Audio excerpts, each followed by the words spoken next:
There we go. If they're not moving, they look fine. But the moment one of those fucking Really? The eight-legged animations? centipede-looking pandas try to move, yes, they look like. Why not just make the Half-Life 3 cupcake and sell it to everybody, right? Even if it leaves a terrible taste in your mouth, people will still have bought your cupcake. And the analogy breaks at some point, so bear with me, right? And this one time, my mom bought me a shirt, and I was in high school, and I'd been powerlifting and then stopped. So I was like fucking 280 or something like that. And they were buying for 190-pound kid. So it was like a medium. And I put that on, and it was like a sausage roll with legs, man. And my mom would not stop demanding I put it on. And I'm like, put it on, put it on. Your grandma wants to see it. This might be her last year alive. And I'm like, well, we're not going to die and have the last memory in her life be of me squeezed into this thing like a toothpaste. He'd have dinosaurs delivering your What if all you heard was a scratching at your door? And it's like, It has really small hands, so it can't really carry and stuff. so it's like, it's got the box, but it's holding it like a snicker, like this. It's all, here's your pill. You But might need to package that. it'd be a in surprise more mechanic. marketable format. Occasionally, the box would Surprise open, mechanic, and there there you wouldn't be go. a Tyrannosaurus in it. And other times, so what if there was $1 million in one canister? You drop a railroad car, soundproof, so you can't tell. You drop a railroad car, and there's either a rabid Tyrannosaurus, probably already rabid. So, but you get a Tyrannosaurus in one, maybe some guns on him, Fairly. and then the other one's got $1 million. And you're like, everybody go there, and if you open the door, surprise, you get one or the other. They look audibly acceptable audiobooks. Right now, you can get over 100,000 million books through the Karak's audio bookstore. New York Times classics like I Married a Werewolf, Teen Bruisers, What Is This Dark Spot, Why Can't I Pull Off My Own Face, and the classic award-winning self-help book, How to Staple Your Mouth Shut by Here is just a small sample of the audio quality that you can expect. He flicked the hair out of his face, the sweat beading off of it, his weight pressed down on her, his lithe form finding comfort in her curves. There was a sensuous quality to her body he couldn't get enough of. He slipped her bra off smoothly and tossed it onto the hard concrete floor. Bill patted the old Corvette with one hand. That's it, baby. Let me know all your secrets. An entire world is waiting for you. Just download them on the go to your Android or that one company that fucking hates headphones, so they remove the port completely. Listen on the go. Pretend you're busy so you don't have to engage with others in society. And that's right, you can do it all from the comfort of your little safety cocoon of sound, you goddamned introverts. It's best if you also don't make eye contact and beat your head like you're cooler than everyone else is. Just $19.99 a month plus taxes and fees and VAT times 2, or our subscription service that's only $19.99 a month plus VATs and fees and service times 2. And allowing our tracking cookies, you can have instant access to all that you desire when it comes to the audio realm. So join Karak's audio and audible, audibly acceptable audiobooks now, for when your eyes are just too fucking lazy to move side to side. And remember, you can't cancel at any time. Karak's audio and audible, audibly acceptable audiobooks. Let's just stop moving as a species, you fatties. Today's podcast is brought to you by Karak's.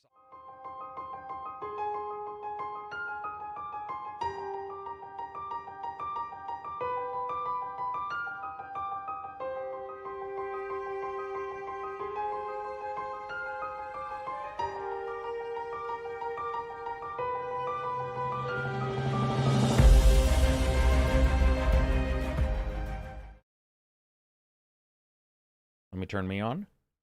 Turn you guys on. We're all turned on. That's hot. I think. That's the wrong. Johnny, can I get an platform for audio that. test? Yeah. 1, 2, 3, test. You're good. Sup, everybody? This is Karak with ACG, and I'm here with Johnny, Reg, and Silver. International podcast number 269, 270, something like that. Sorry it took us so long. Got all kinds of issues. The video didn't go out either. It looks like only 188 people instead of 600 watching. So if you can, tweet out. I have no clue what's going on, but I want to welcome you to the podcast. We've all had technical issues. Well, yeah, except for Reg. Reg had them last week or the week prior. Yep. But this week, we've had nothing but technical issues. I'm going to real quick adjust Johnny in his title and Silver in his title so everybody knows who the proper people are. And Oh. Reg was over the top of me. Let's get that fixed. I'm silver today. Yeah. All right. So now we're back. Anyway, thank you very much, everybody, for listening, watching, and tune in. I appreciate it. We've got some reviews coming up in the next couple weeks. First thing I'm going to do is I'm going to cover a couple things that have come up in the news. I told these guys prior, and then we'll start the actual main podcast. So the first thing I want to cover, in the last couple days, I saw some people getting on Jeff Grubb. He's press for, I don't remember who he writes for now, but he does a bunch of different stuff, covers games, and I saw some people getting on him for talking about reviewing games that he didn't necessarily love, and there were people who were like, oh, that's really, conceited, or that's really whatever the other terms would be. I don't know those terms because I personally have never been any of those things, conceited or in any way, shape, or form egotistical. So, but I did want to cover, Jeff was saying that basically, he's got to review a game he doesn't necessarily want to review, but he wants to get it early so he can do it and cover it. And people are getting on him. And I wanted to remind people that if you only cover games that you absolutely love, or games that you absolutely know will suck, because you want views or something like that, I personally believe you'll lose that middle ground of being able to talk about a game that is just okay, or a game that maybe does have a good fun factor but doesn't have some of the other things. And so I just wanted to remind people that if you get on somebody like that, GamesBeat, thank you. If you get on somebody like that, you're really not coming across as intelligent. It doesn't make a lot of sense. We do have to review games that we don't necessarily like. And the idea, I've had it myself, where I had one person say, man, Karak's given a lot of buys in the last couple weeks. And to me, that was awesome. I was like, dude, that just means I've liked these games. To other people, they're like, oh man, it must be, it must be paid or something like that. And the only thing I can say is that is far more reflective of the content you consume than it is me as a creator. So that's on you. That means you're watching shit channels. So fix it. Just watch mine, or just watch Jeff's, or whatever. But I just wanted to say that it was really odd, and tell people that's not exactly how it goes. And in fact, you can tell people, there are people who do that where they almost only have great or terrible, and whenever they're in the middle, you get a lot of times there'll be conversation around their middle score, and that's because they're not great at describing it. And that's why I think you should play those shit games, man. You have to have shitty sex to have amazing sex. So that's just the way it is. You have to have mediocre sex to be like, wow, I was there. It was okay. I didn't die. And then you want to have really great sex the next moment. So anyway, don't get on people for that. Next thing coming up is, I want to tell people thank you very much for the kind comments on the Meet Your Hero, Meet Your Monster videos. Those have met with a lot of conflict. I guess people were unaware that occasionally I'll do something that I want to do, and they were very angry about it. And people were saying, oh, these are definitely paid off, even though I gave back for blood. A don't buy, which would be the world's worst PR stunt if they were like, hey, man, let's have this guy say not to get our game. Those aren't. They're just something I really like to do. And, they'll die out when I start doing them on older games, but companies have been okay with me doing them on newer games. So, I have one game code that's 3 weeks early, and usually I just do a review, and right now, reviews are staggeringly bad when it comes to, like, how much you get, all that kind of stuff. So the side videos, they help out the channel. And I want to say, I did see you guys. I saw some people say, oh, this must be paid off. And I saw you guys jump in there. Not rude, but we're just like, dude, what are you talking about? And it's really nice to not have to be the only one who's in there going like, you'll have people who give you lip service and be like, I trust you. But then the very moment something goes wrong, they're like, I don't trust you. And instead, these people were like, dude, it makes total sense. He's already described it. And lastly, I've got these written down here. Oh, yeah. Lastly, and connected to that, I've seen people say, if something you disagree with, you should be quiet on the internet. And I believe that people who are quiet are the reason why some of the worst things in life have happened. So I am very vocal. I am very loud when I think that I don't agree with stuff. Like, we're going to talk about the Twitch paid for views today, which is probably one of the worst decisions we've ever seen a major company do. And I will say that. You'll see me say those kind of things. I do not believe in just being quiet and letting people get away with stuff, especially if you can factually prove like that there's, that's a bad idea, which I think we all can. We'll have to get into the discussion and see. But anyway, just want to tell you guys thank you. Let's get to the main podcast. First of all, what have you guys been playing? Guardians of the Galaxy was my main title this week. I started playing it, and 2 days later, I already finished playing it. Yeah, what the fuck is going on with that, man? Like, you... Well, I am on holiday, on vacation. Oh, so I do have time. Gotcha. I was so confused by how quickly I thought you got to the middle ending, because there's a fake... No. I don't want to say much more, but there's like a time where you can think it might be over, if that makes sense. Yeah, and I fell into that, but yeah, no, I did the actual ending. So what do you think? For me, it's like at least the surprise of the month, if not maybe of the year, because I went into the game not expecting all that much, being hopeful, but not really thinking it would be that great, and I absolutely loved it. I mean, I've Damn, spent that's good to hear. about 8 hours each day, so 17 hours total is what it took me, and I basically just shoot through the game because I enjoyed it so much. Of course, it does have the bonus of being in space, so it already has like 10 extra points just for that. Michelle asked if this is a giant cup of blood. Yes, it is. So when you That's played, your secret. yeah. So exactly. So Reg, when you were playing this, I'm not dissing on this. I just want to. You were on easy, or did you do story mode, or did you do normal? Normal. Yeah. Okay, good. All right. So did you ever die? Yes. For sure. Good. Okay. I found a couple places where I thought the difficulty ramped up a little more than I was expecting. There was a peak in the middle, I think, for me at least, where I had a really difficult time in combat one time with lots of enemies, no cover for you to get behind. Yeah. They smacked me good. But later on, that was no issue anymore because I invested those skill points, and apparently I had enough skills to outnumber the damage that the enemy was doing. So it was a hump in the middle that was more difficult than the rest of the game. Talking about Guardians, I just want to verify. So Silver and Johnny, you guys have both of you played it, or I am playing it, yeah. okay, and then Silver, No, not yet. All right, so or no, but Johnny, what are you thinking? I'm very positively surprised thus far. I'm playing it with a friend. We're doing like parsec past the controller kind of thing. So the game is running on my computer, but we kind of, he will do one segment, I'll do the next one. It's been working really well with that. So I guess he's getting the Stadia experience in a way. yeah. Yeah, exactly. Except running on a 3090. So he should be paying me for that. Anyway, I digress. To an Nvidia, yeah. The game looks incredible, and I enjoy it a lot, except the pew pew part. It feels like the pew pew is like I might as well not be shooting because the damage is so minimal compared to the skills. So the moment I understood, it's not about the shooting, it's really about just using the skills from your companions, it kind of clicked, and it's now flowing a lot better. Initially, it felt like enemies are taking a lot of shots to kill, but I really appreciate the level of like detail and crafting of the settings, the colorful and sort of imaginative places you go to. And as a sci-fi adventure, it's been a blast. Isn't it cool to be surprised, man? It's cool to be surprised because, dude, here's what I want to describe real quickly what it was like reviewing that game.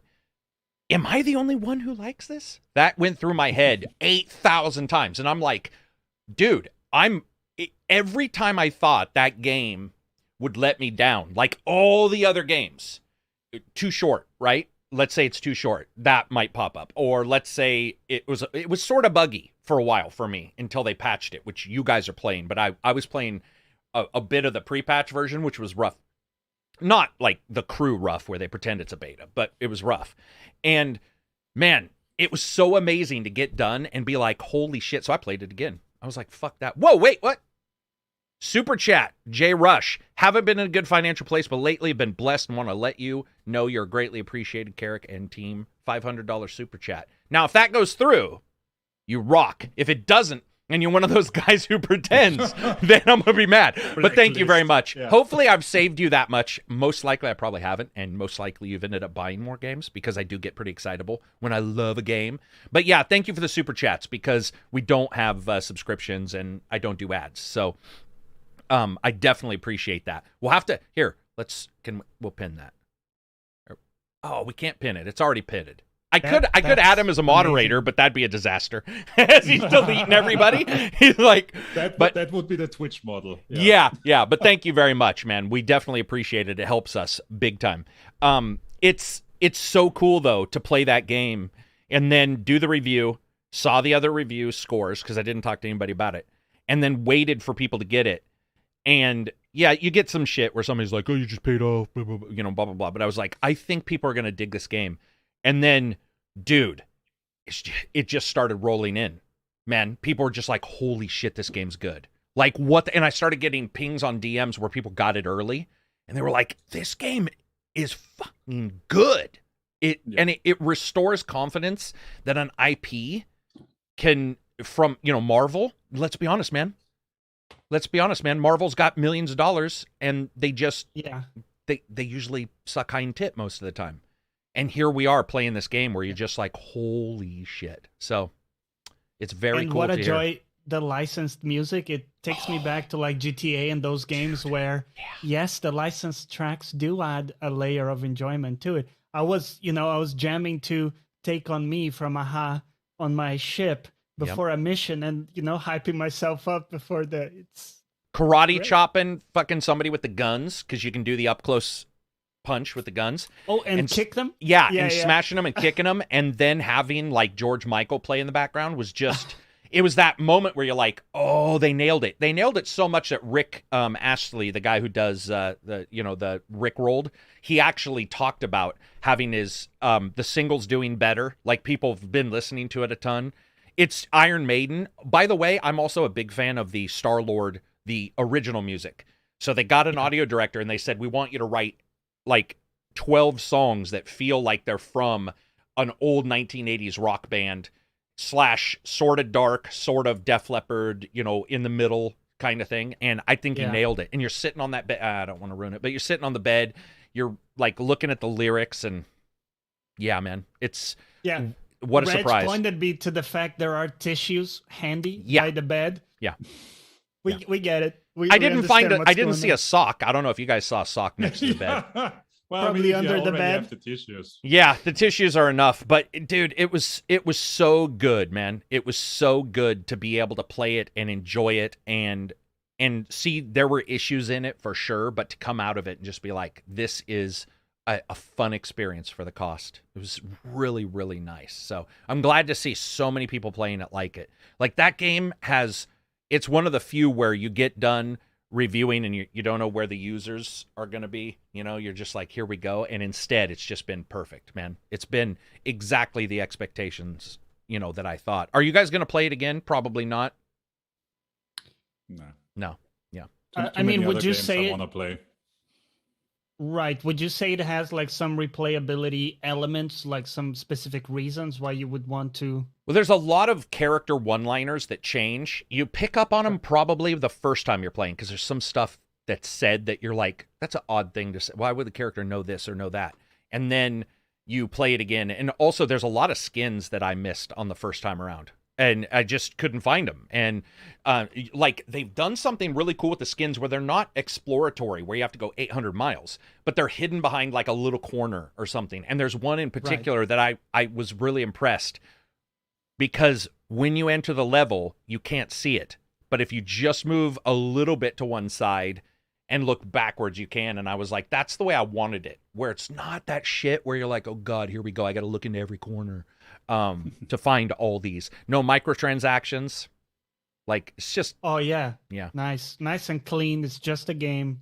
And some huge choices depending on who you fight or who you fight with in your team and who you get along with. So, yeah, very cool. Anything else to add up on that, Reg? No replay, just going to do the one time and... Yeah. Okay. Anything else, Reg, that you've been playing? Yeah, Inscription, I think it's called. Oh, yeah. The card game? Mm-hmm. Yeah. I also got to the first fake ending of that one, but I haven't completed it yet. Okay, gotcha. The game suddenly changes to something completely different, but it's kind of to be expected because it is from the Pony Island guy, who already, well, it is kind of his thing to subvert expectations like that. Gotcha. What about you, Silver? What have you been playing? Still mainly on Assassin's Creed Origins, really. Wow. Getting toward the end of it and heading into the DLC, which I haven't played before, so that'll be interesting. Gotcha. What about you, Johnny? Anything other than Guardians? Yeah, so actually a bunch of stuff. I've been playing DMC5, my first playthrough. That has been like the main game on stream. Behind the scenes, I'm playing Persona 5 Royale and Final Fantasy XIV, which now I've only just gotten to the current expansion, Shadowbringers, the one before the very new one that's coming out soon. How far along are you in Persona now? I'm 40 hours in. So Which dungeon? the pyramid. Well, I'll just say Right. that. Hopefully that's not a spoiler. You think you're gonna keep playing that? At some point, do you think you'll be like, okay, enough? Well, here's the thing, dude. I got to this point where I'm at now before in the original game, and I stopped. And now I had to restart, of course, for Royale. And now I'm here again, and I'm enjoying it way more than I was before. So, yeah, I'm pretty sure I'm invested enough that I'll keep going. Gotcha. I've been playing some games for review. I haven't looked close at the NDAs for what I can say, so I'm just not going to say it. I will say a lot of games have come out early, which has been very, very nice. Way early, including Guardians. Guardians was out 2 or 3 weeks early, so that's very cool. And more Back for Blood, which, still can't get it running on the PC. Same. No shit. Okay, well, I feel weirdly pleasant that somebody else has had such an oddity with that game. I would love to say that game's worth it. I certainly enjoy it on the console. You could definitely get it on the console, but I want to play it on the PC. And it just won't work, man. It will not play. So I did hear that somebody was saying that you need to remove WebRoot, which is what a particular antivirus that does things different than all other antiviruses, which I did run, which I do have. But I uninstalled it to just verify because, I could always just ignore it for a little bit, and that didn't fix my issue. So just stuck not being able to play it, which is really sad. The game itself, if anybody is sitting on it, I think Back for Blood's probably one of the better of these wave-based. What do we call those? What are those called? Zombie horde survival mode game. Horde mode. Okay, horde mode games. Yeah, so I've really enjoyed it. I also think World War Z Aftermath is very good, but unfortunately PC issues. So that's sort of a shitter. What do we got? Oh, you know what? Let's answer some Twitter questions. So I posted if anybody had questions on Twitter, and for some reason people actually paid attention this time. So we got a bunch of questions. We're going to go through these fairly quickly. Topics for today. Okay, here we go. Chef Andy Lanique, who's probably one of the... I'd like to hear your POV on time to review a game and the race to be first in a classic editorial. I think I'm still sticking with the fact that I just don't race anymore. I just don't race at all. Karak? Am I still there? Oh, so I'm not the only one who had him freeze. So. Am I there? Okay, there we go. Am I back? Well, We lost you weren't for there a few seconds. I 20 think we're seconds back or so. now. Awesome. That's the $500 super chat. My entire PC Broke was like, everything. woo. So Anyway. we missed a complete question. Okay. Chef Andy Lanique, who I said is one of the coolest guys. He's been a big help since the moment I started the channel. He says, I'd like to hear your POV on time to review a game and the race to be the first in classic editorials. And what I was saying was, I don't really race to be first. It's not a really big issue with me. But I would say that overall, in fact, there's been a couple games where I haven't really hit a review and done like an impressions video. I think that people are doing it a lot lately. I mean, what do you do? Like, that's... Go ahead. I mean, it's not necessarily a race to be first so much as it is a race to be current, right? Yeah, but the current traditional standing is that current is first, as in first when that embargo comes up, at least. Like, you may not be 1 second before everybody, but you have to hit at the same time. And by the way, I have done a review a day after recently, and it does hit you in the numbers, right in the cojones. Right. Like, you notice. You're just like, damn. I don't know what to say. I think a lot of people rush, but for me, it's just like now, I think it was back in World War II, Call of Duty was one of the first ones where I was like, I'm not going to get this done. And so I'm just going to go ahead and just do whatever I want to do on it. And from that point on, I haven't really worried about it. I know some people do, but as long as it's what you say about the scheduling, right? Because I schedule way ahead of time. Yeah. And by the way, I got an editor for one video. That was very cool. Yeah, first time I've ever used an editor. I basically asked them what reviews they hadn't watched, and then gave them audio and was like, here you go, make me a review. And did somebody ping me behind the scenes? I just got a big ping. Hang on. And I'll have to go check it. But yeah, oh, no. Johnny and Silver changed places for me. Nice. Dude. Silver disconnected for a second, and now... This is amazing. This is amazing. I'll switch it back in a second. Anyway, but what I was saying was, I can't remember what I was saying. We've had so many tech issues. Long story short, no. I don't worry about Russian. So it's the scheduling, right? You have an idea. Oh, that's what it was. Yeah, the scheduling. How long games take you, how much time you're able to put in, and that kind of stuff, and you sort of allocate. Yep, sort of allocate time. Christopher, aren't embargoes one of the reasons for that? Yeah. Right. Yeah, and give everyone a date to shoot for. Yeah, the only problem is sometimes it'll be everybody get your code 2 days prior because there was an issue with the code. You know, that definitely happens. Also, I will say this, I don't work 5 days a week or 7 days a week or 2 days a week. I work when I get code. So that's different. Everybody knows in my family that if I get code on a Friday night, weekend's probably trashed if I want to cover that game, and the review embargo is on Monday. I know many people who will not do that and then bitch. And it's like, hey, you sort of got it. You got to do it. You got to figure it out. And for me, I definitely have no issue whatsoever with just saying, okay, I'll work through the weekend. Zoyan says, how do you think time NDA make reviewers to rush game affecting reviews? Do they affect? What he's saying is, does rushing affect reviews? Well, if you have to rush, I would say so, because you completely skip the details. Yeah. And we've seen some where people have reviewed and they've been like, there's nothing, this doesn't appear in the game or this appears in the game, and you know it doesn't as another reviewer. And you're like, they probably didn't get to the midpoint. Does that make sense? Right. So that definitely, in fact, I know some people who did reviews for Guardians of the Galaxy where I can tell they only got to the mid section. Like they're only talking about... Yep. Or not talking about specific things. Or you'll see a review where they won't even have the tab in a Ubisoft game. That's the big one. Ubisoft loves to hide the tabs. So you won't know there's mercs, let's say, in the game until they introduce them, and now it's a tab in your inventory. And I'll see reviews where they're like, there's nothing, blah, blah, blah. And then you'll look and you'll be like, they don't even have that tab open.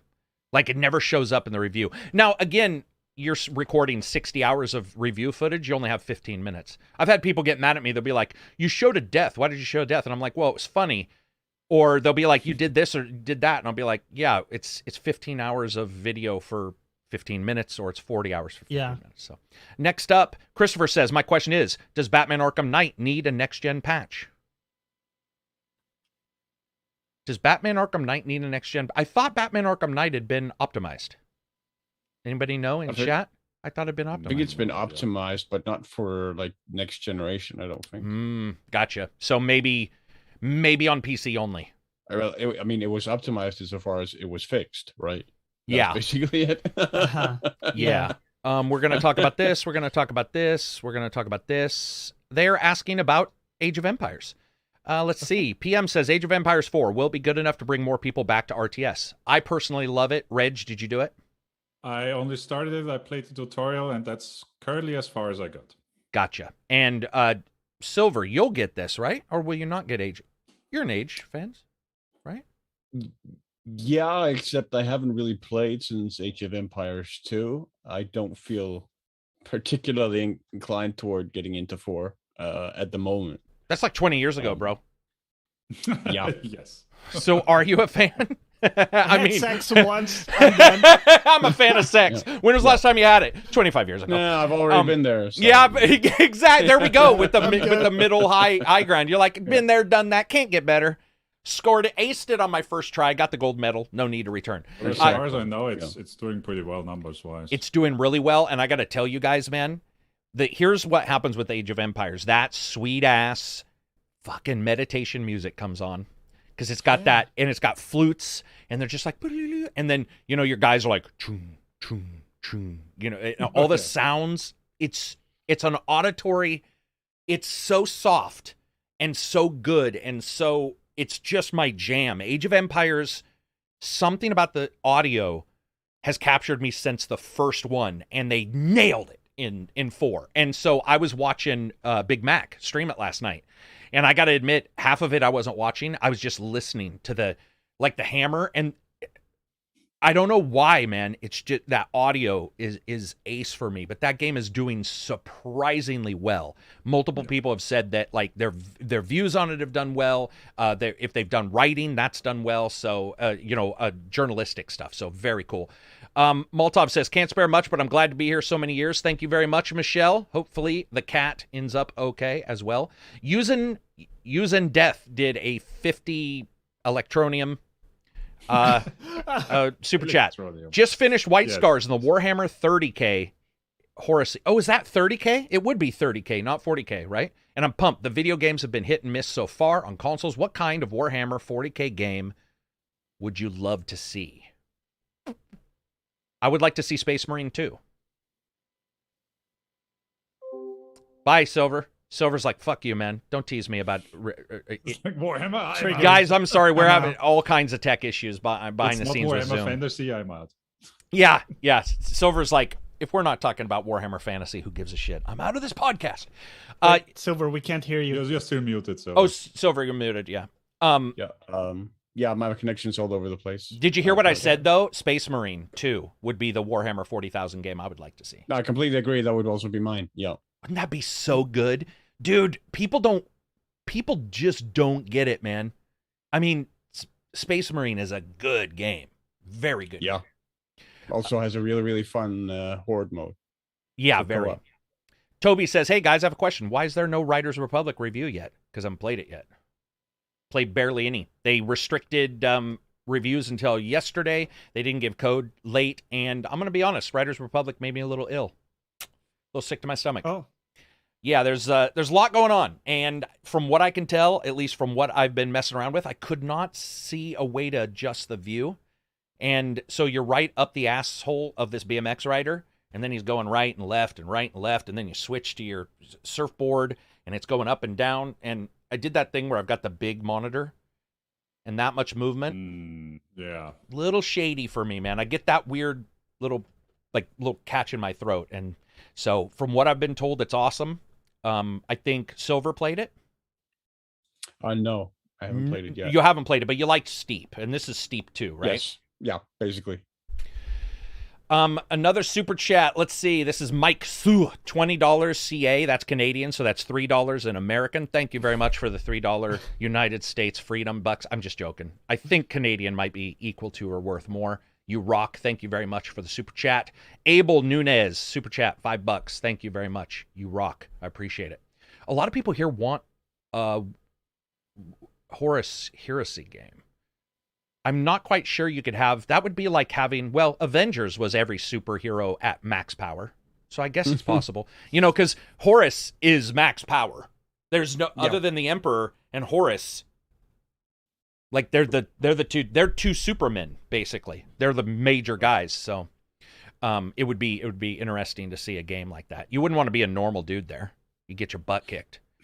I want to play an Imperial Guardsman. Wouldn't that be amazing though? If they're like you're playing and it's just you getting killed all the time. That would be awesome. Let's see. Have video games just basically demon spawn camping you? Yeah, you just come alive, and a Space Marine stomps on you on accident. But they're like, "We're here to protect the Imperium, so it's fine." And your family's like, "Okay," and then that's it. Tyler George Bow says, have video games been cemented as an art form yet? Yeah, I think we're cemented as an art form a long time ago. A difficult one to describe, but I used to think no, but I would say we are. Yeah. Right? Yeah. It's probably more difficult because of the interaction. Art in it. It's undeniable, right? You play games like Ghost of Tsushima and stuff like that. That's a good way of putting it. There's art there. Yeah. That and there are also vessels for other artistic means of expression like music or I think that's what Johnny was saying is that it may not work as a whole all the time, but certainly we've had games with amazing soundtracks where the game sucked, but you're like the soundtrack is art obviously. So yeah, that's a good way of putting it. Let's see. Lucino says, how do you deal with burnout as a YouTuber? I don't know if this has been asked before. It has. Burnout for YouTubers is real, man. We've lost Skilled Media. I was talking to him. He was on the podcast years ago. And and he burned out, decided to go back to school. Talked to him a couple times about maybe returning, but YouTube is tough right now, man. Behind the scenes, and I don't mean tough. We're not chopping wood. You know, we're not in war. I just mean tough as... Yeah, you're not heading into any mines or anything. No, dude. Yeah. No, blessed. I'm not getting shot at, therefore already better. But it can be rough to try. And I've seen people, like, for example, I released that video this last week, and it didn't go out. So 100 people watched. And I was like, 100? Even if I was just taking a picture on my feet, more than 100 would show up. So obviously YouTube didn't push it out. That sucks, to create something and have the system itself be broken. But burnout, it's a real thing. How do you deal with it? We have Friday podcasts. Exactly. I'm not lying, man. I go I'm already jazzed up. Decompression, right? Where you can blow off steam, or I also like the workouts you do, right? That definitely 3:30 a.m. every morning workout. That's like religious now, and it's fun. It's fun to wake up at 3:30. Your bones hurt. You're like, why am I here? But you get through it, and everything seems a little easier. Damn, the honest truth is, you're like Jocko Willink posting pictures of his clock when he wakes up. Like, oh, dude, I do. I've got an idea for a video that I'm gonna do. But yeah, I do. I love that. Next up, people are talking about hardware. We'll cover that because I want to get to this stuff. I was asked this, and I haven't got a chance to play it, so I want to ask you guys. They're asking about that Forgotten City, which was the mod that turned into the real game. Has anybody played that here? Yeah, but only for an hour. Oh, okay. Was there an issue with it? No, just other games that I found more stimulating. Well, not stimulating, more entertaining, easier entertainment. Let's put it like that. Because it has a lot of dialogue in it, that game. It is a lot of history. Because they did a lot of research, and that's not the kind of mood I was really in at that time. It was more the easy entertainment. Okay, that's fair. Makes sense. But, I mean, from what I've played, it seems like a good game if you want a little bit slower adventure game. That was my impression of it. Okay. All right. Yeah, I've heard a lot of people talk about it. Most of what people are asking us to talk about in chat, we are going to cover. Last question. They wanted me to cover this, so I'm going to cover it quick. Far Cry 6 emails you, taunting you about how well you did. If you're on their email lists, I guess. I got an email that was like, once I stopped for the review, it was like, how dare you stop? I'm defeating blah, blah, blah. Like, I'm beating you. And people were up in arms. They were just, how dare they email me? And, you know, I've done that for a while now. Like, I've been getting them for Breakpoint, and I think I got it for Far Cry 5 even as well, and other Ubisoft games. The Division as well. Yeah. Division 2. That's pretty much I was just going to be like, you're late to the game. That's already been a thing. I have no issue with getting an email as a joke. I found it. I got an email. That was it. Like, that's what happened. I got an email. And if your world is collapsing because of email, you should be taking care of yourself. Like, if you're that verklempt over something, if you're that tight, that's an issue, man. Especially if you're that mad. If you just post and say that was sort of stupid, that's one thing. But I saw some people who were really up in arms about it. Like, really, just how dare you? And we're in that mode now where everything is a overreaction. So, to me, I got an email and it wasn't a big deal. Let's move on to news. People are wanting us to talk about PC. All right, so PC. Sony announced, what is it called? PC Game Studios? Is that the generic? PC, PlayStation PC, I think it is, or something. All right, so what do you guys think about that? I think it's just time. Well, yeah. Yeah. I mean, they've shown that they were interested. They did their experiments with a couple games they released, and apparently they liked the results they got. Yeah. Yeah, I mean, and it puts them under a legitimate heading now, which is another positive, I feel. Where it's not treated like the redheaded stepchild. Like, oh, you might do a PC port? It's not under, I think it was under, like, PlayStation Mobile. Oh, was it? The heading. Ooh! earlier. Then they deserve the respect of. But that's harsh, man. I mean, not that mobile's also harsh, but that doesn't make sense. And this is cool because somebody who applies can apply for the PC game studio part if that's their, you know what I mean? It's not like, oh, I'm going to apply for a PlayStation dev, but you never know if your major skill, which might be PC porting, is going to be used. Now you can say, hey, man, I'm gonna be working for Sony. And by the way, I grew up with the Sega Genesis having Sony games like Peter Pan and a couple others. So it doesn't really make me go, oh my God, but I saw people losing their shit, guys. Their entire worlds have shifted. Just the tectonics of their beliefs have been just absolutely shook and shifted, and I love it, man. I love it.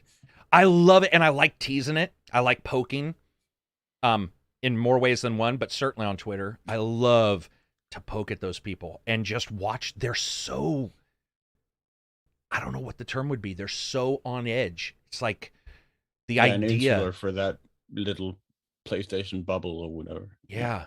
I mean, to me, it just means God of War will have a better FOV. Right? Yeah. In one way and or more another. people will play it. Yeah. In one way or another. Because Sony may not do it, but a mod, they will do it.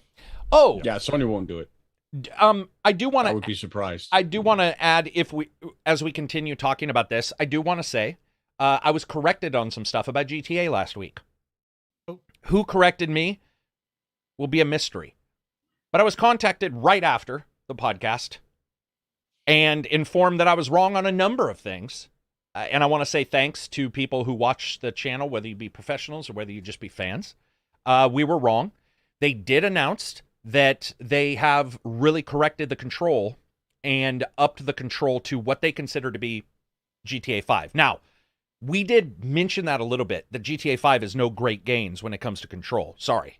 Yes. But compared to GTA San Andreas, that is a huge step up in control. And I was reminded that I should probably check the website before spewing off that. And I fully agree.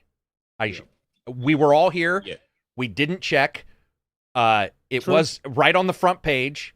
And we assumed it was going to be the same. We just said we didn't know. And I admit we had a lot of people watching. I should have checked just to make sure I was current, because we're in a podcast called Live. I could have checked. I didn't. So FYI on that. It's improved. Yeah, but I will say that does also sound a bit too good to be true. Well, GTA 5, no, it's not. Right? If you take GTA San Andreas and turn it to GTA 5, would you consider that too good to be true? Because I thought GTA 5's control wasn't great. Do you see what I'm saying? Yeah. I understand that point, but I'm just saying I don't.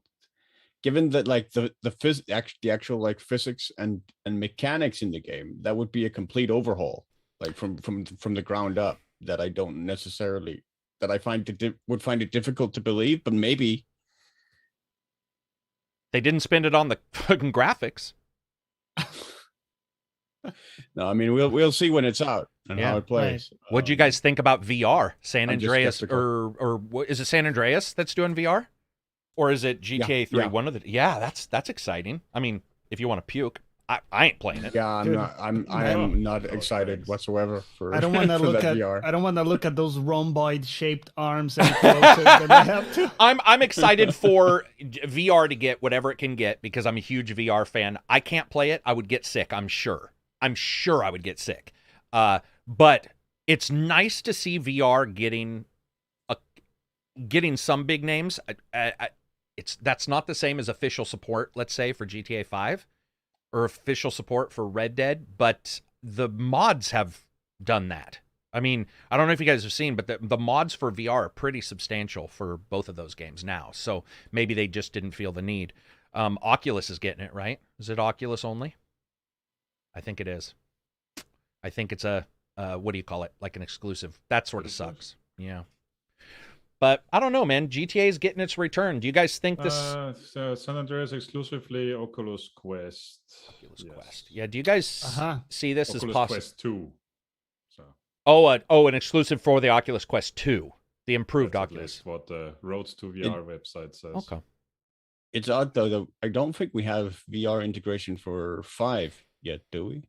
Not official. That's what I was saying. The mods have done a great job. There are, I think it's called Real, but there's a modder that's taken GTA 5 and made it pretty much VR compatible, and has done the same with Red Dead 2, which I think is awesome. Which is what I was saying. Maybe they just chose to do this one because it's a little easier to get out. But I'm excited for it, man. More VR getting out there. I mean, it's cool to see those kind of steps.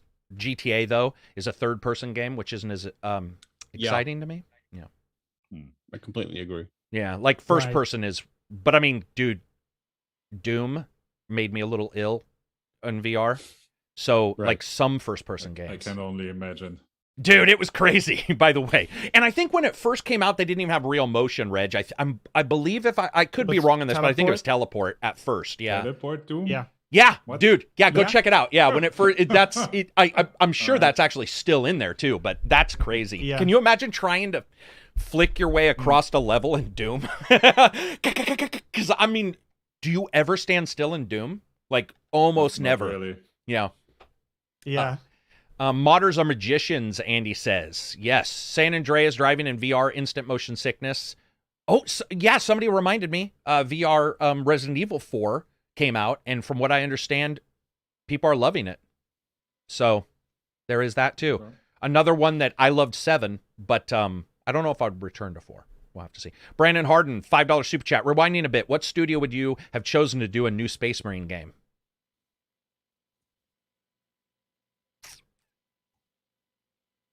A new Space Marine game. I mean, Relic did Space Marine 1, so why not let them do Space Marine 2? Yeah, I think he's thinking because Relic has moved on from there. But, I mean, they are the only ones. I'm trying to think if there's a third-person, like a really good third-person action game. I mean... It could be interesting to see Creative Assembly do it. Like, yeah, true. Given how they did Alien Isolation, which was completely different from Total War, so potentially they could do it, and they've done well with the Warhammer franchise, with Warhammer fan. Christian Lee says, I have a great idea. You're a dog biscuit and you get eaten. The whole game is traveling through the digestive system. Oh, man. Resident Evil 4 would be okay, but it's censored to hell. I don't know what that means. Censored. What would they censor? The blood. the gore. It's just no gore. And maybe was there something sexual in that game? I don't remember. Resident Evil 4 is an older game. Like it's actually sort of a ways back. But I jumped us off of, because I wanted to apologize for GTA, I jumped us off of PC Sony. So Reg reminded me that what is that? Nut Boy or whatever his name is? Sackboy. Sackboy. Sackboy could be an exclusive for PC, or not exclusive, but yeah. Well, what did I call him? Nut Boy? Yes. Nutsack? Sackboy? Come on, guys. Close, but yeah. That was close. So what do you guys think about that, man? Like, that would be very cool on PC. Yeah, I'd play the shit out of that. Even more so if it was one of the entries with a level editor. Oh, this one had only the pre-made campaign, but no more editing. Oh, that'd be so sweet to see that. Especially, I mean, the dream there would be an integration with Steam and into the Steam Workshop, right? Oh, wouldn't that be so good, though? Because that's the game. Is Astrobot also exclusive for Sony? Well, yes. Isn't that the tech demo for their controller? Yeah, so that would be cool if we saw that come to VR and PC as well. I would love to see that. So Sackboy, is there any others we're forgetting? Because I did forget about Sackboy completely. That's a trick question. Yeah, well, true. There's, I think, what would we like to see besides God of War? Spider-Man? Right? Yeah. Yeah. It's never going to happen, though. I don't think. I mean, I could be wrong. Tsushima. Oh, yeah.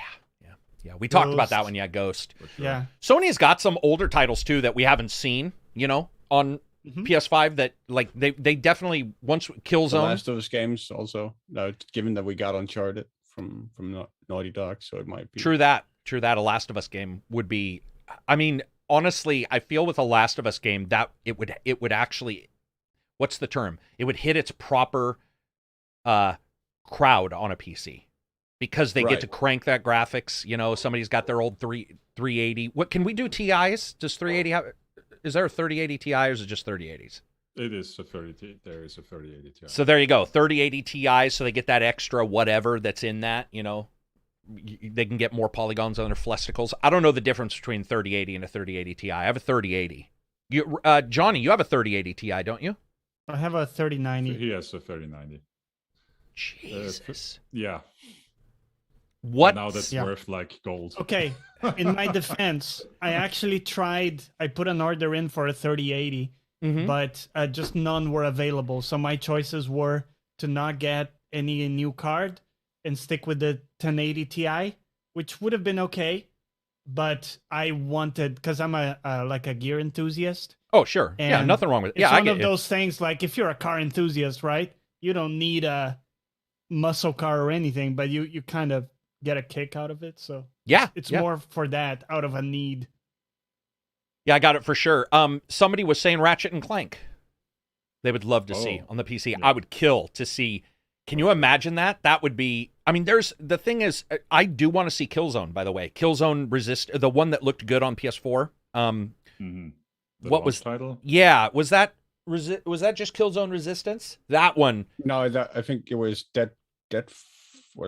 wasn't it Dead something? Deadfall or something? That I game forget. looked really good on PS4.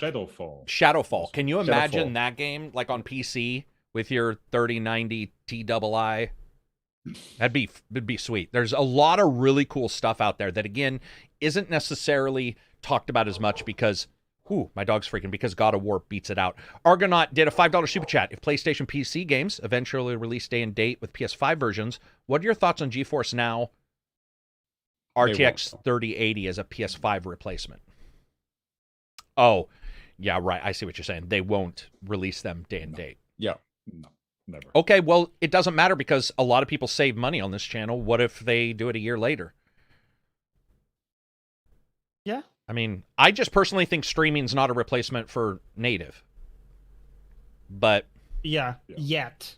I think there are enough kinks to work out that it's not yet like a comfortable.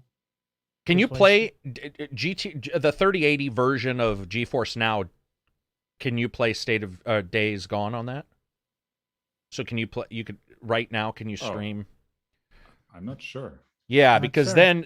then you are talking about that overlap people are talking about, like an overlap between, do you just wait and stream it or whatever? I will personally say I tried out the new 3080 version of GeForce Now, and the lag is unbelievably bad.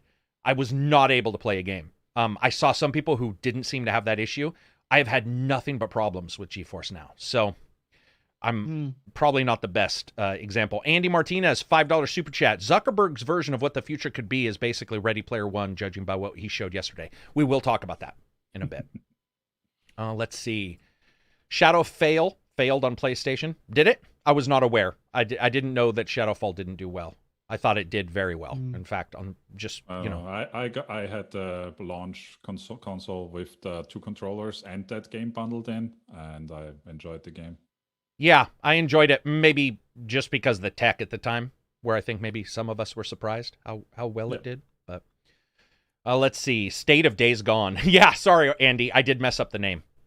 I want Bloodborne on PC just so all the Bloodborne people can have it. I feel bad how long they've been waiting. I don't. I want them to wait longer. No. Well, you enjoy Darn the it. tears. Yeah. I enjoy the tears. It fuels me. But Bloodborne, yeah, there you go.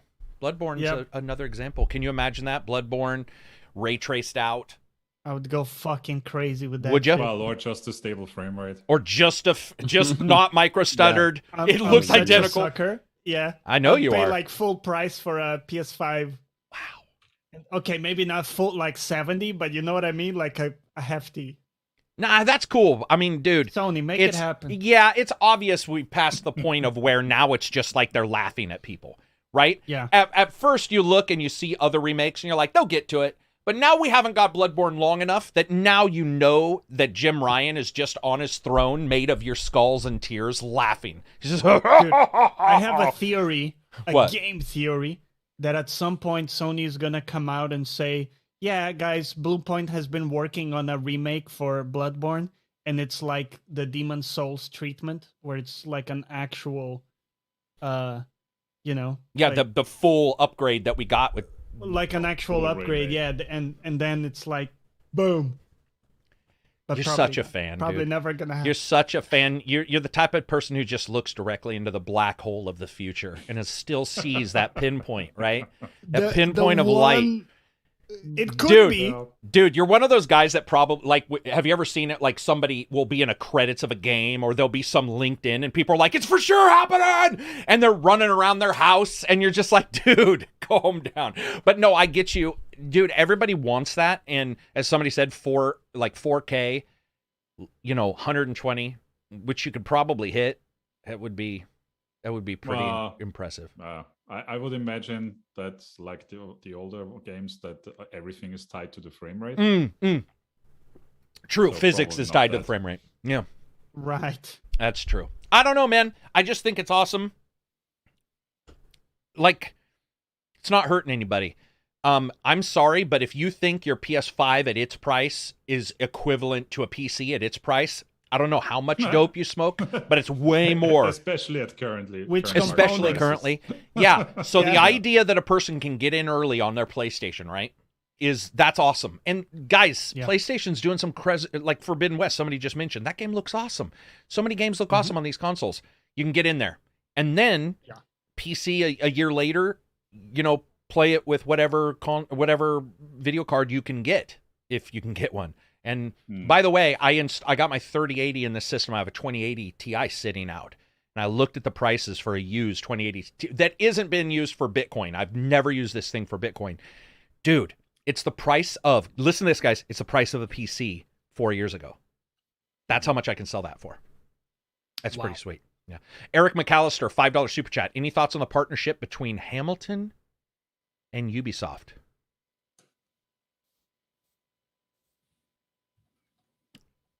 The protagonist in FC6 wears a Hamilton Field watch. So is it a brand, a watch brand? Yeah, but I'm wondering if, we've seen Nokia in games. I don't know what that means. Honestly, I didn't even know. Maybe it's a Hamilton watch, but it never gets picked as a Hamilton watch that was announced like a month ago. And no one in the game comments on it. So yeah, that I remember. I haven't. It's not like a Bond movie where they'll grab their cell phone. It's not like thrust in your face. And they'll be like, "Let me control my car with my brand new Nokia quad cell." Yeah. Oh, or like you go into the car and the car radio is full of advertisements for it. Oh, dude, yeah, while they're driving. I mean, using this phone. Oh. And they never hold the phone like a normal person. No. That's the same way with newspapers in movies. Exposed. If you want to see the worst camera angle ever, it's not a commercial. It's actually a newspaper in Kevin Costner's The Untouchables. The starting of the movie zooms in over his shoulder, and he's holding the newspaper in a way that a human could never read. It's so bad that every time I watch the movie, I have to go get a pop and just let this see, because it frustrates me so much when I see that.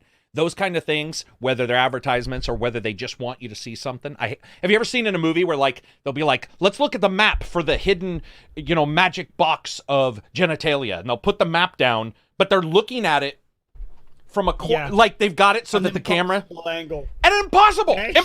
Just look at it normal, or show it like Remember Indiana Jones would show you the lines where he traveled in the movies?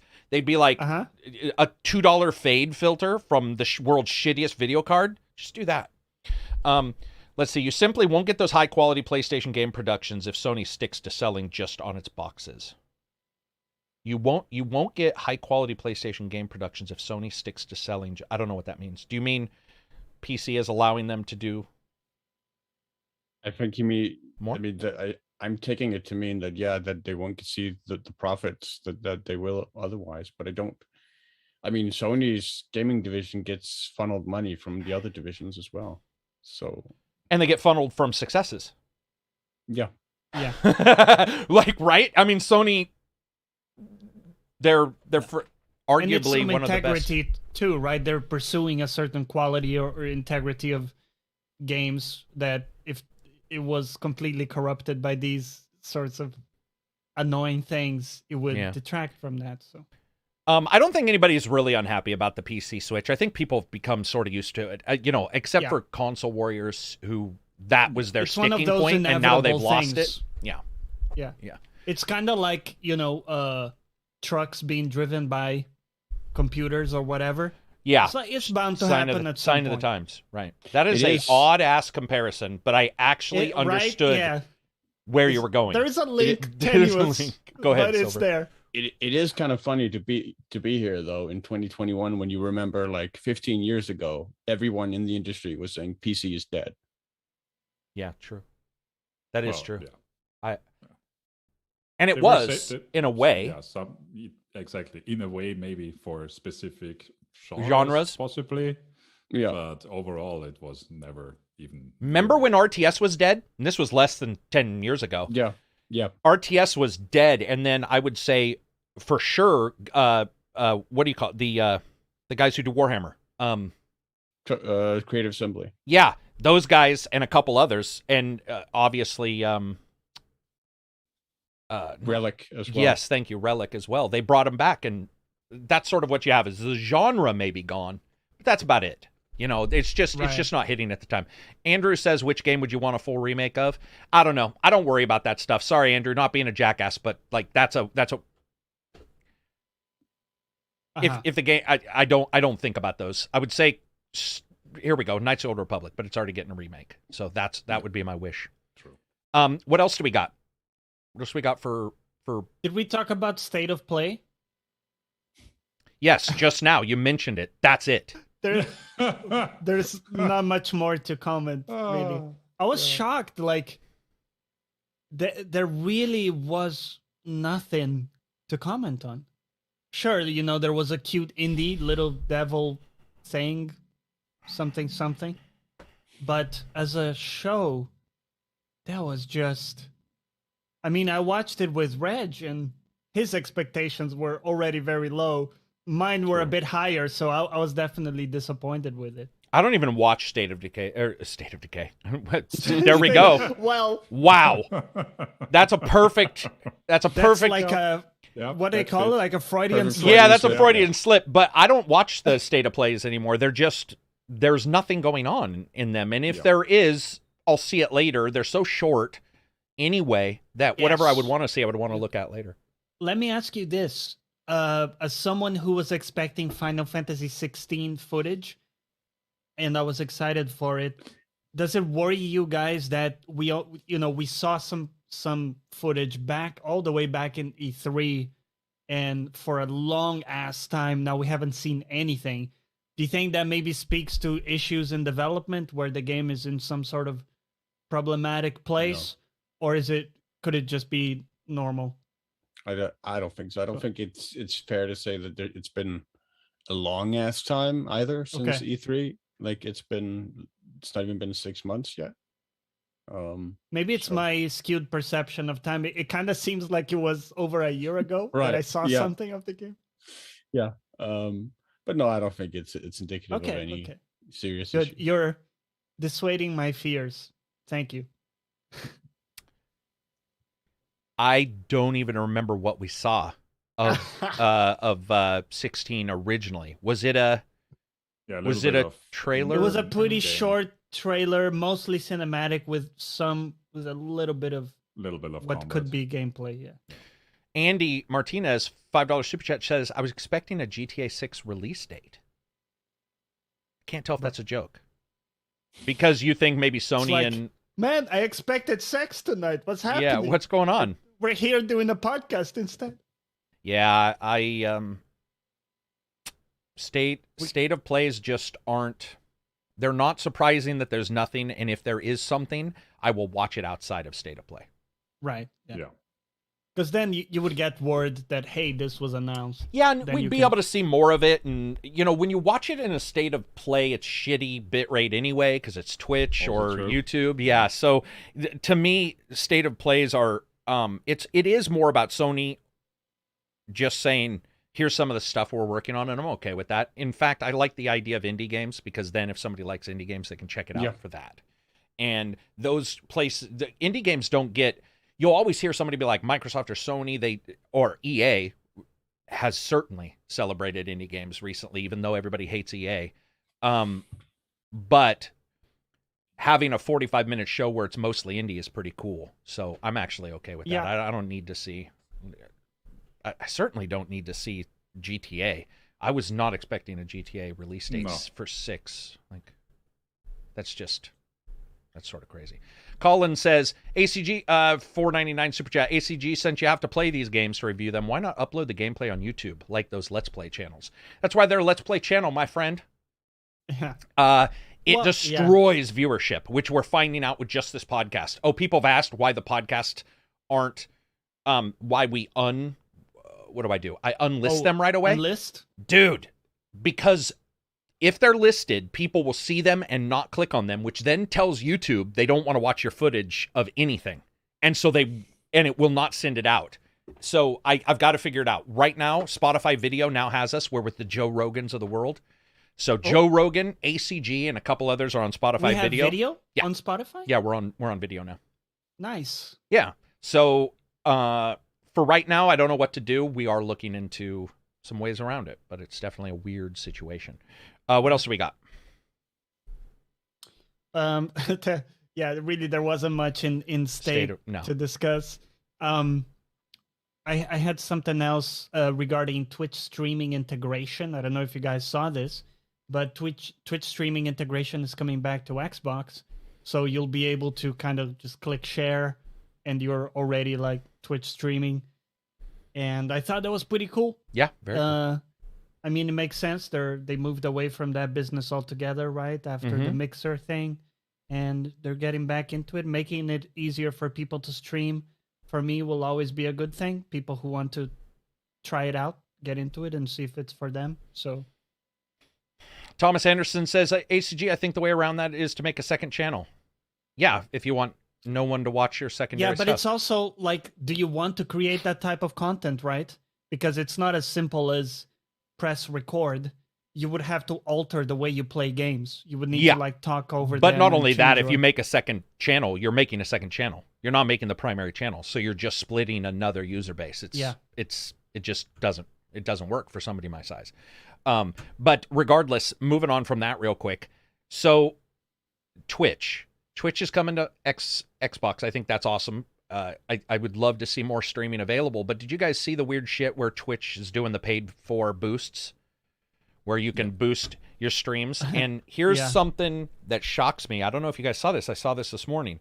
If a normal person is streaming and somebody else boosts, it will actually tell people who are actively watching somebody else to go watch this boosted stream. So it's not only boosting, it's like stealing from people who aren't boosting. I know that sounds weird because we would already think that, but what I'm saying is while you're actively watching somebody else, it will then inform you somebody else boosted. Like, it's dirty, man. It's dirty. My understanding of that is that there's, if you go to browse, you can browse by views or by recommended for you. And the stuff that's recommended can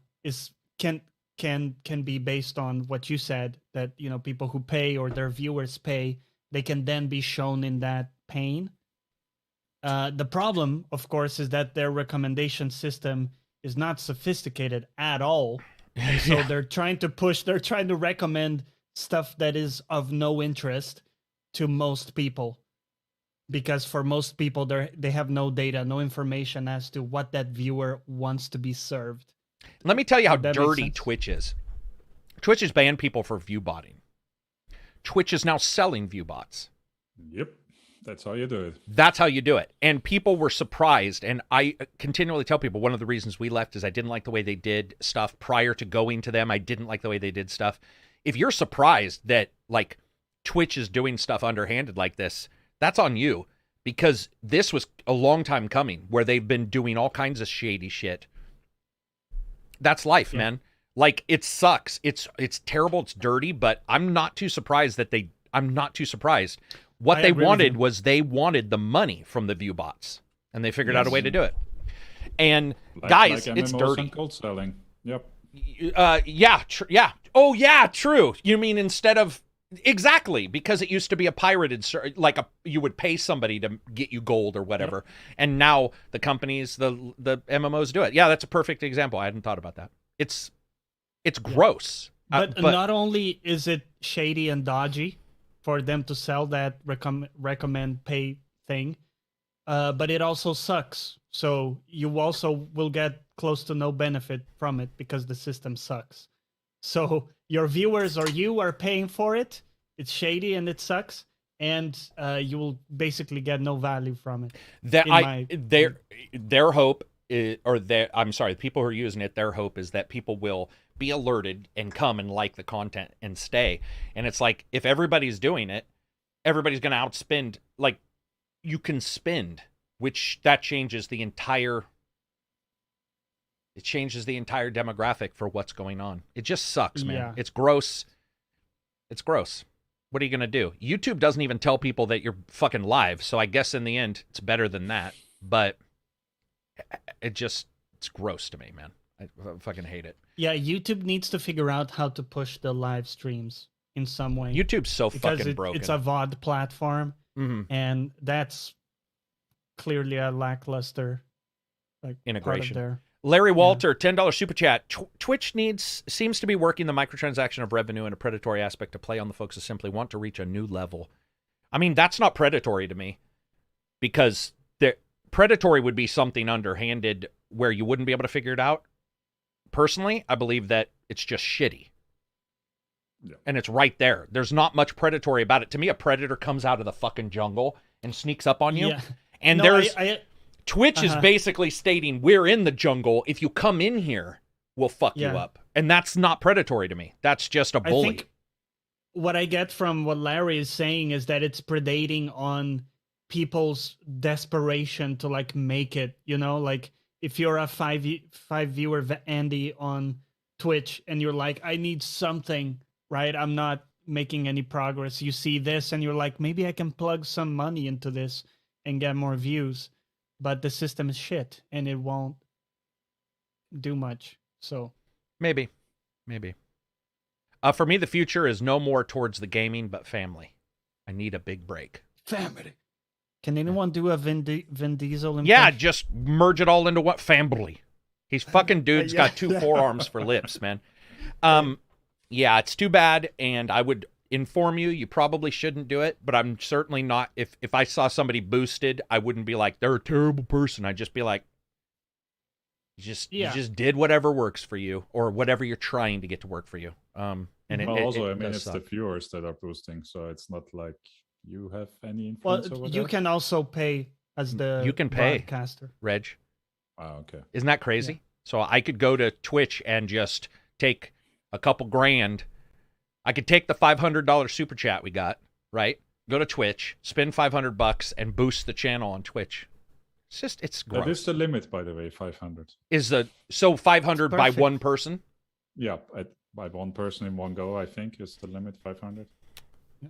I don't know. I think it's also broken now anyway, because the way nobody really goes organic most of the time anyway. When it comes to finding somebody on Twitch, you hear about it from somebody. There's some organicness when you go to the channel, but I would say most likely no. That's the big problem, dude. Even with $500, your content is getting offered to people who aren't probably, chances are, after what you're offering. Yeah. Because it's so shitty. The recommendation thing has no information behind it. Yeah, but I mean, that is true. But admittedly, since it's alerting people and they don't have to go to the recommend, because I was streaming and watching somebody stream and got alerted somebody else had boosted while I was watching a stream. I wasn't on the recommendation page. That to me is fucked. That's literally, I was watching somebody who wasn't boosting. Yeah. And somebody else who was popped. And there's a zero chance you would have clicked that, right? Yeah, because I would be watching. I was watching who I was watching. Yeah. Yeah, exactly. I was watching the booby stream, and then the game stream was like, "Hey, we boosted," and I'm like, "I don't care," because the boobies are here in the sauna or whatever they're in now. What are we doing? Hot tubs? Hot tubs. Yeah. No, I think we moved on from hot tubs. Did we? Yeah. To what? Yeah. What do you move? I don't know what the meta is. Where do you escalate? Like fart mics. or at least it went there for a while. I did see that for a little while. So wrong. What else do we got? It's just so alien to me that people would pay for that sort of thing. Pay to be boosted. Yeah, pay for viewers and whatnot. Well, I mean, you want to avoid viewers, so yeah, it would. Yeah, exactly. Pay YouTube to not announce. I mean, I'm not kidding. Like, I made the mistake of going to, because somebody commented on the old Hitman video I'd made, and I made the mistake of checking where it is at now, and it's at like 500,000 views now. Yeah, it can make you a little like not want to do it, depending on the type of person you are. Sometimes you just want to share something with a couple friends too.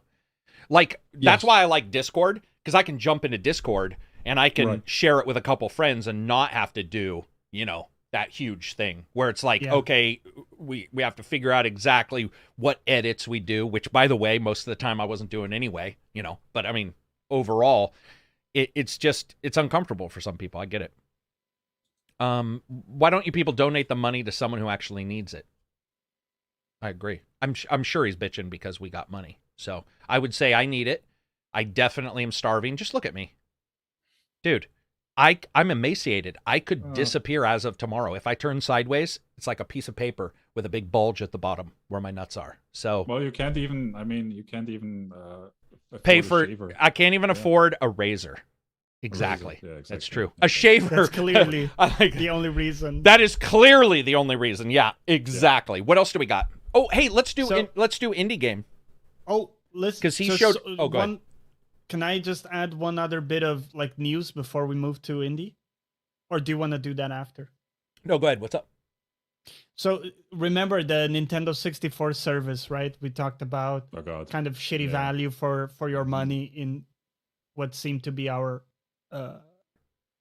consensus opinion. Yes. But not only that, it appears that it's also plagued with issues. Check this out. Input lag ranging from slightly noticeable to I can't play Mario 64 like this, quote, under quotes. Bizarre button layouts, frame rate issues, sound delay, texture issues, controller pack error, music issues, to quote a few from Xputer.com. They had an article on this. So apparently people are having all sorts of issues. So not only is it bad value, it also sucks. And that was the bit of joyous news I had to bring you. That's the official Sony stuff? I mean, official Nintendo stuff? Nintendo. Yeah. It is. It's from theirs, like the added subscription. It's on you. Yeah. And somehow it's even a worse emulator than they themselves had already managed. Yeah, you trust Nintendo, man. That's not to even speak about emulators that the community did. Third party. Exactly. Yeah, of course. Exactly. Nintendo has never once come through on that stuff, so anybody who feels burnt, that's on you. They have not come through, ever. Their store sucks. Everything sucks. They don't understand what online is. Guys, how many times are you going to let it happen? That's on you. I feel no fucking like any kind of feeling of empathy for anyone that got into this. None. That's on you. Why should we feel empathy? Why should we absolutely knew that they could not deliver? I mean, have they delivered? Exactly. Yeah. It's Nintendo, guys. That whatever happened with Nintendo, it's the only place that they do well is within their first party stuff. Like and even then we've had a couple. But you know what I mean? Like their first party games, their big games, those are what delivers. Anything outside that they attempt, you should not ever be a day one, if not a day 100 purchaser. Yeah, you should wait. Definitely wait like for reviews, all that kind of stuff. It's just absolutely a disaster. They are a bad company when it comes to consumers. I personally believe that. You guys may not agree with that, so you can feel free to speak up. But I feel that they are a terrible stuff, etc. That they keep ignoring. Yeah. I feel that they are a terrible of the three. They are by far the worst when it comes to their consumers and delivering anything of value. They're a shit company. I don't know. They got good games, though, occasionally, Yeah. The last one I really liked on the Switch was that Raven Rabbids. Wait, what was it called? Mario versus Rabbids? That was like the really good one. That was a long ass ago. Yeah. Long time. Well, the fighting game is really popular, Smash, and it's considered very good. So Yes. there's some that I just haven't enjoyed. I will add in Nintendo-related news, the PC emulator by now is fantastic. So there you go. Didn't you say you were playing in like 1440p? You can do 4K and unlocked frame rate. Like it's so beyond what the Switch can do. So you could do like Breath of the Wild. Yeah. Yes. Dude, Breath of the Wild's got some ridiculous mods, some ridiculous adjustments you can do. I've seen people turn off the weapon degradation. Shit. Yeah, it's pretty crazy. Oh my god. That would be a different game. I know. It would a good one. Yes. I'm sorry. Exactly. Anyway, all right, Silver, let's do the independent game, the indie game of the week. All right. This week it is a full game, so not early access. We are going with a love letter to old school Commandos from Pyro Studios, with a game called Mongrels, which is actually one of the biggest surprises of the year for me, because it was not on my radar at all. And it actually, I mean, graphically, it looks really good. I think it looks even better than Desperados. It centers around German deserters, in a team of German deserters in World War II on the Eastern Front. So it can get a little depressing in that sense. But gameplay is really recognizable. Commandos, like you're basically stealthing your team across these levels, using distractions, taking out guards like one by one systematically as you're moving through the levels. Completing objectives and whatnot, with different characters who each have different specialties. You can play it cooperatively, but the co-op is horribly bugged at launch, so fair warning there. That's one of the reasons why for the mixed reviews on Steam, as far as I can gather.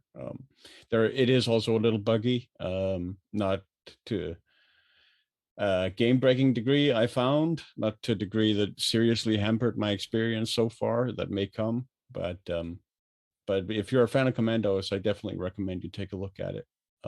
Price is a bit high. It is around $40, so it is a little high. So it might be a wait for a sale, but yeah, it's a nice sort of callback to older games. Just Steam? Just Steam for now, I think. I'm not sure if it's on Epic Store, actually. Has this company done anything else? No, this is their first game, I think. Okay, gotcha. No, it is on Epic Store as well, yeah. But it is only on PC. But only on PC. Okay, so no consoles as of yet. Yeah. All right, that's indie game. Reg, you ready? Yes, I am actually. All right, actually. For a change. Yeah, here. Okay, so free, not so free games. Right, so free games first. On the Epic Game Store, you have Dark with a Q, Complete Edition. And well, that's it with free. Reg, wasn't there another like horror game there on Epic that I grabbed, or maybe it ran out? I mean, they do switch on Thursdays. Oh, sorry, maybe it ran out. Yeah, I picked up like an interesting game. Go on. Okay. Hang on. I have to scroll down. There we go. Coming. Well, let's do those. PlayStation Plus will be getting November 2nd. First Class Trouble, Kingdoms of Amalur: Re-Reckoning, Knockout City, The Persistence for PSVR, and The Walking Dead: Saints and Sinners for PSVR. Ooh, good game. Interesting. Okay. And anything else? Yes. Xbox Games with Gold will be getting on November 1st, Moving Out, Rocket Knight, Kingdom 2 Crowns. Oh, that's November 16th already, and Lego Batman 2, DC Superheroes. Xbox Games Pass is, as usual, the longest one. We have Age of Empires 4 for PC, Alan Wake's American Nightmare for PC and Xbox. Oh, cool. Backbone for Xbox, Bassmaster Fishing 2022 for PC and Xbox, The Forgotten City for PC and Xbox, Non-Guns Doppelganger Edition for PC and Xbox, Project Wingman for Xbox. Yeah, and coming next week, Minecraft for PC. They are finally adding it to Game Pass. Yeah, dude, and that's it. It's crazy how much larger the Xbox listing is. Like, just the amount of games. They were doing pretty good financially too. I put that in late, but they were there were some people breaking down their financials and they were doing pretty well as well. And so was Sony, by the way. I'm just saying, we're just happen to be talking about Xbox game. It's, to me, I was thinking about this. I think when a Lego game is given for free, there's very few games that have a better offering for, not price because it's free, but offering in a free game than a Lego game. If you like Lego games, because they're so big and there's so many things to collect and so many things to do, it's very cool to see those for free. Even though, admittedly, I think their price drops fairly regularly, don't they? Don't Lego games get down to the 19? Okay. Especially older ones like this one. It's like it's from 2012, so it's a 360 game. Dude, but best Lego game is right? Yeah, I was gonna say I played Lego City recently, the original Lego City again, and I'm just Lego. No, is it Lego City? Lego City. Yeah, God, so good, so good. It's just so cool to see those games. I remember back when you'd get them and there wouldn't be a lot. It was just 1, 2, 3. They didn't do voice, and now it's just nuts how much you can get in a Lego game. Again, you have to be into Lego because they're not necessarily deep in the gameplay. No, it's always pretty much the same gameplay. Do you guys ever get lost in a Lego game? Because I do, where I don't know what character needs to do. Like sometimes dude. Okay, thank you. First segment in the Batman. Yes. And you're just like, what do I need? What am I supposed to be doing right now? I feel like children are either much more intelligent than we are, or they just don't. Whoa, did Silver leave?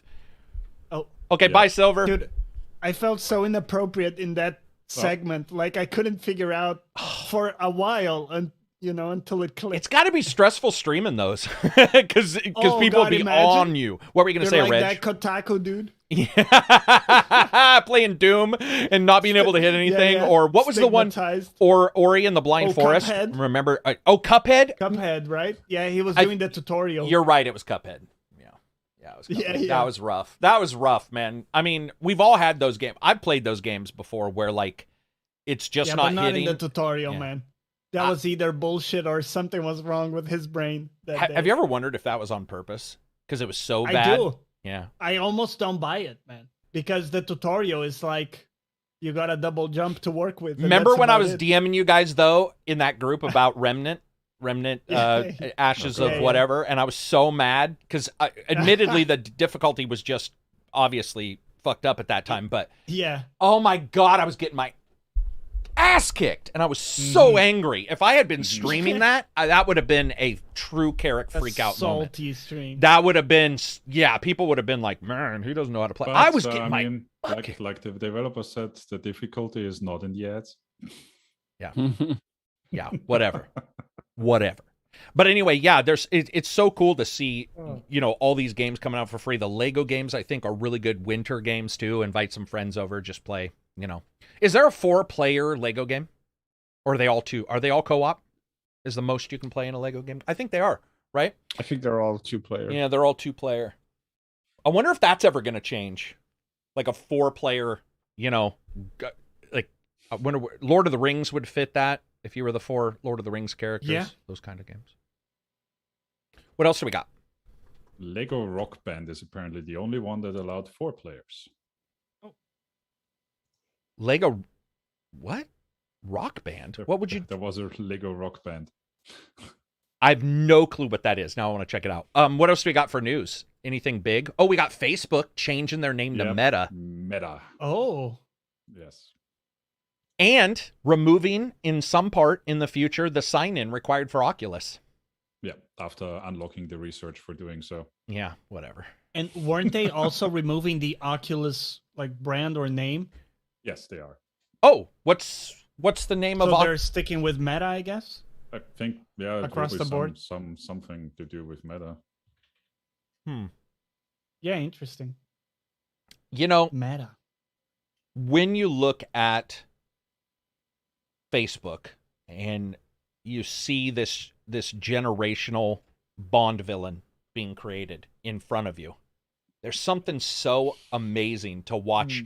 I looked at him when he was a young kid in those pictures, you know, and then look at him when he got his fake hair, like Elon Musk. They both got the hair, which, by the way, you can do whatever you want. It's amazing he hasn't bought the volcano yet. You know, it's true. Maybe he has. But I've noticed he's got the line haircut now, which is when like the hair implants don't completely take. He's got the weird line implants. He's looking more pale, a little bit like a vampire. This last video they were showing him, he's in pretty good shape, but he's talking and he's pale and he's got this almost like fake hairdo, and he's in front of that white background, and he's got some barbecue sauce. Yep, I saw those images. Some barbecue sauce on his. What the fuck happened? No one knows. No one knows. On themselves. Yeah, it's like, I'm a human. What's the most human thing? Barbecue sauce, of course, because I saw hot wings and thought it was about barbecue and not about hot sauce. I have no clue.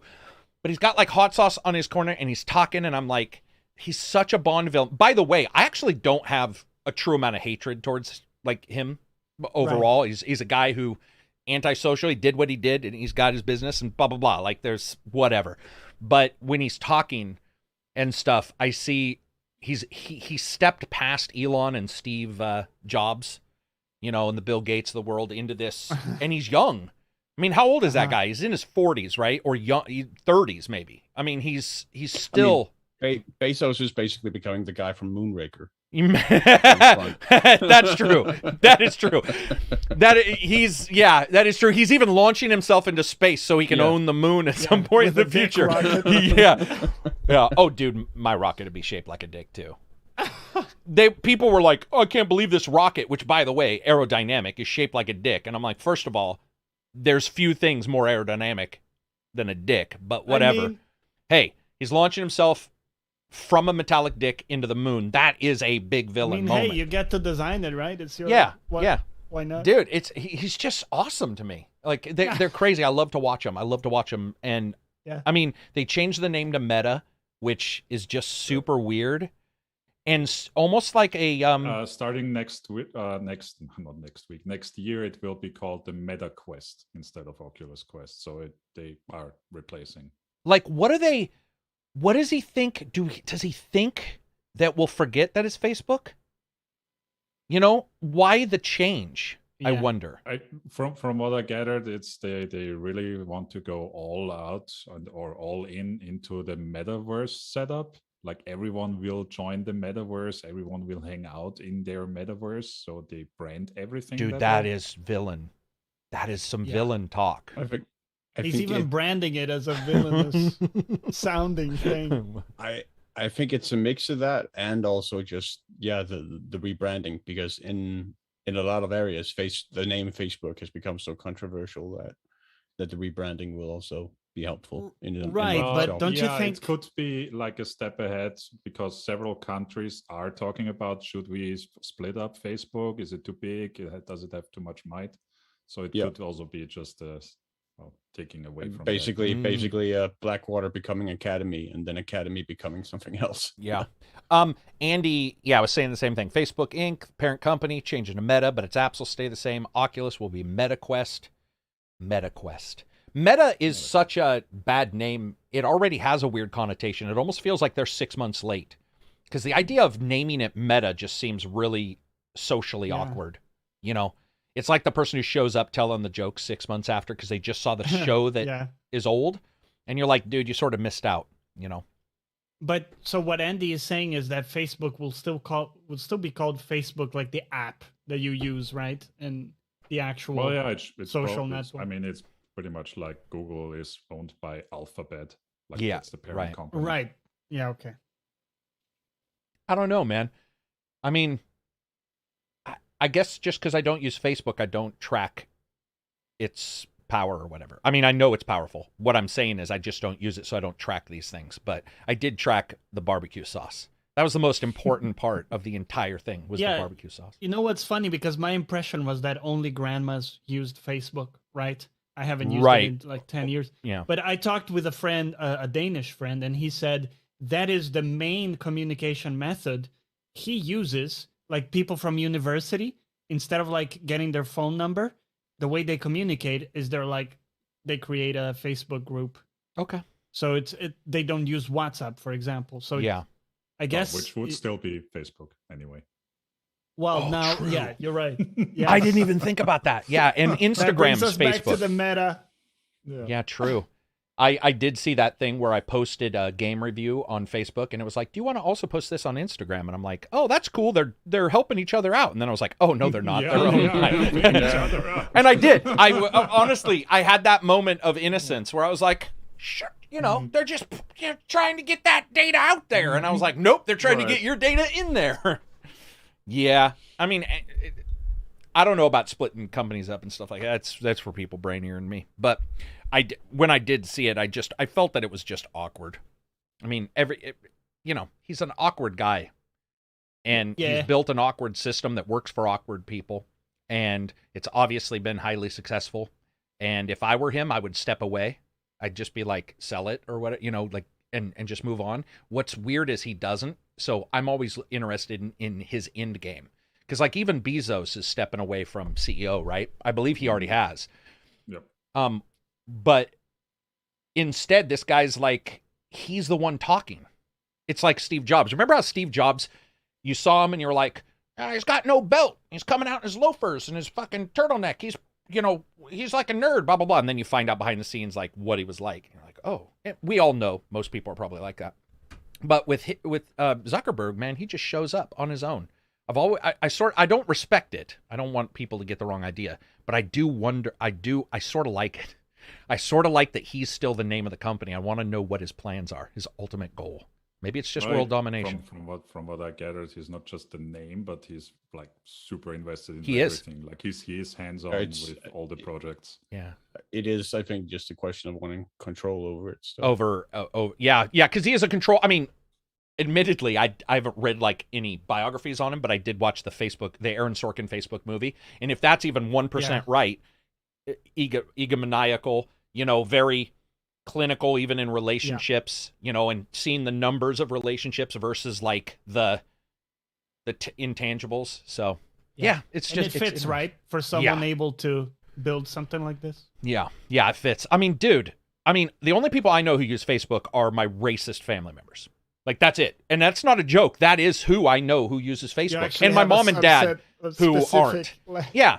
But all my family doesn't use Facebook other than, like, the people that when I see them post on Facebook, they're like, the world is flat and vaccines are bad and we should. Like, and you're just like, So I moved away from it. I was like, this is I don't want anything to do with it. I'll post my game reviews on there. But it's like, personally, I post once every 3 or 4 months, and it's usually just like, here's an update, or me attacking anti-vaxxers, or me like I know I've lost some family member, friendship connections, because you'll be like, I haven't seen this person. You'll go and look, and it's like, does not follow you. You'll be like, I think I know why. Yeah, WhatsApp I've used a couple times. What other ones are there that are big, that are social media stuff? I think those are the two. Instagram. WhatsApp, Telegram. Oh, Silver, we lost him for a second. Telegram's big. Telegram from WhatsApp. Yeah, Zuckerberg cut me off. So what's Telegram? Instant messenger, basically. But they also added a lot of Discord-like features. Like you can do video streams now to, I think, groups of up to 2,000 people, and stuff like that. You can do direct calls, video calls. But so it's main focus of it. It also has groups. So it's for the functionality here. It's a lot like Discord. Sort of lot like Discord. Yeah. Okay. And people go to it because of the privacy settings, right? Because isn't Telegram? Yeah, you can do encrypted messaging channels. Yeah. Because I know a lot of Russian hackers were using it, to communicate and stuff like that. Because it is a Russian company too, right? Is it not? I believe Telegram is a Russian company. It might be. Yeah. I don't know. So what you're saying is you support Russian crypto hackers, is what Reg is saying, just so everybody knows. More than Facebook. He's like,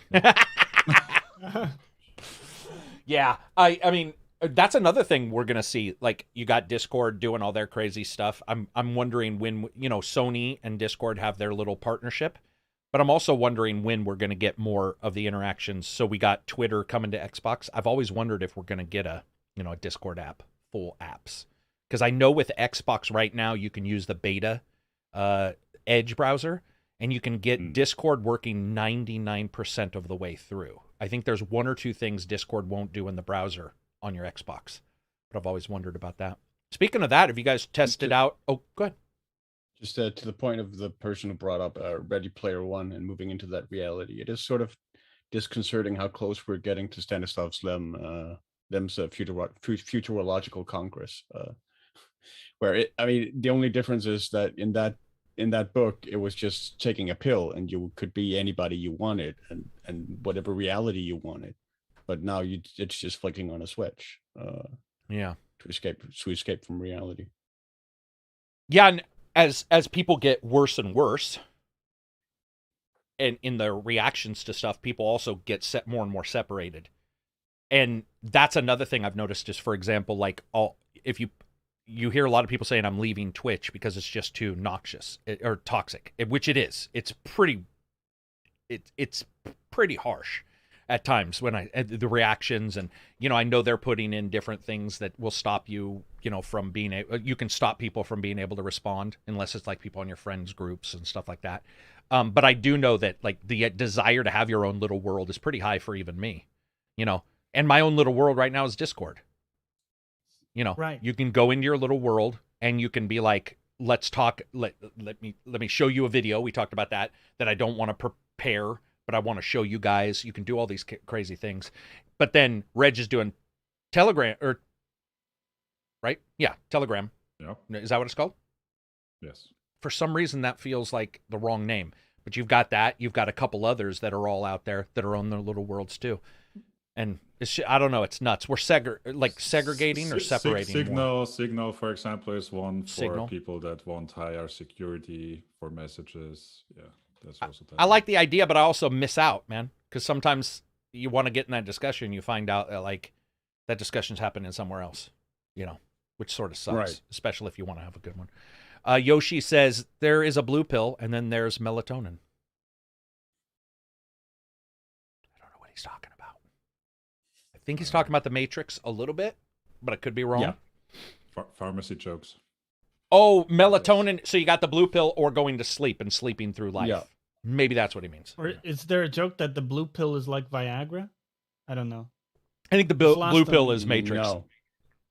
Wow, this is like blood. Sorry, I think the blue pill is like Matrix, right? Yeah. I think that's what. No, I think you're right. Yeah. We are technologically segregated. We are. It's too bad. That's why I'm glad you guys all came here. It's cool. Hopefully we can entertain you a little bit. It's also kind of a nice thing that you're able to create this little niche. Yeah. Where you can select for people who are sort of like-minded if they gravitate towards your content, for example. There's some selection there, right? Yeah, a little bit of selection. It's also nice because we can all get together and sometimes we get snooty in Discord or whatever, but I think for the most part, when people go there, they have to take a couple steps. By the time they get there, they're probably not wanting to shit in their own bed. Not that they all don't, but for the most part. And so there's a little bit more control than a Facebook or a Twitter, where when people come in, you're like, yeah, this is pretty solid. This is a good group, There's been bad people there, but Takedown left, so I'm just joking. He didn't. I haven't seen. Actually, I saw Takedown here recently. He actually did pop in. He's been on his own quest of self freedom, not masturbation, by the way. He's just been doing a lot of. That never stopped. Well, that never stopped. 3 times a day, like regular clockwork. What else do we got? Anything big? Let's see. Ooh, whoa. When you guys shit yourselves? Sorry. Wow. Dogs stink. Dogs. We didn't have a ton of. We had like a ton of business stuff. A bunch of Discord questions. Go for it. So, Gaming Therapy asks, if you had a chance to erase all memories of any game to replay it again as your first time, what game would it be? And what movie would you do the same for?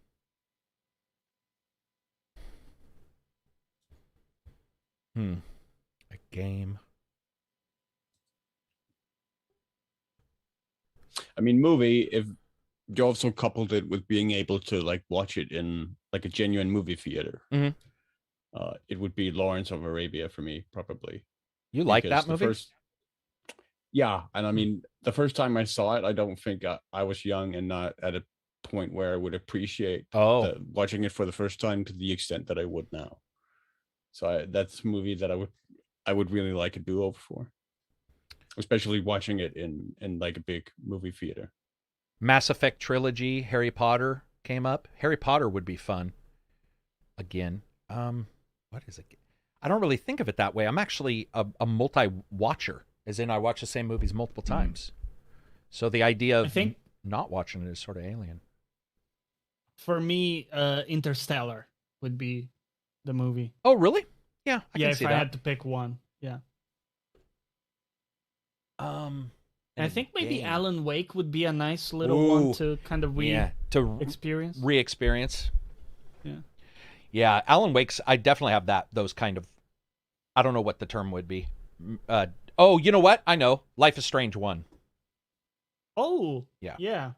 Because I was going to say nostalgic memories and Alan Wake, but I think Life is Strange 1 when it came out, and my attitude towards games and towards YouTube and towards community discussion was at its peak. Like, that was where the excitement, you didn't get the chaff in your ear as much as we do now. So that would be mine. Do you have any, Reg? No, just the thought of like putting another movie or another game back onto the list that already done is Alien. Yeah, that's true. No. That's a good point. Like, why add it right back? Shutter Island. Yeah, Shutter Island. Oh, dude, that was a good movie. Yeah, because the reveal at the end, I would love to experience that what the fuck moment again. I did have an amazing time with, I'm assuming he means forget and play right now, right? Right. Right? I would guess. So I would not want to do this with Skyrim, but re-experiencing Skyrim back when I did was amazing to me. Uh-huh. So, yeah. And I don't think Skyrim's that great of a game.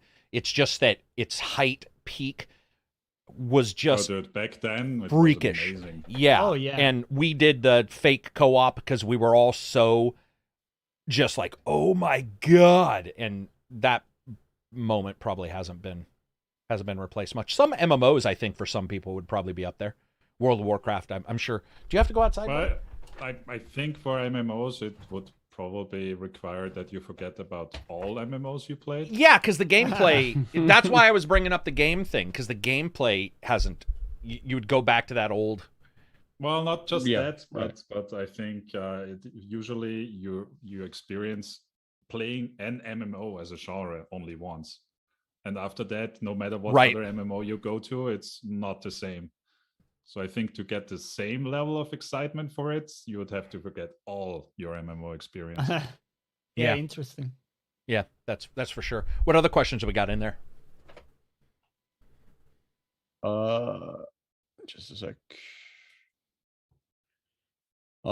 Jesus Crust 713 asks, hard to believe the new consoles are almost a year old. How do you feel about them now, and are there any changes you'd like to see in an update or console revision?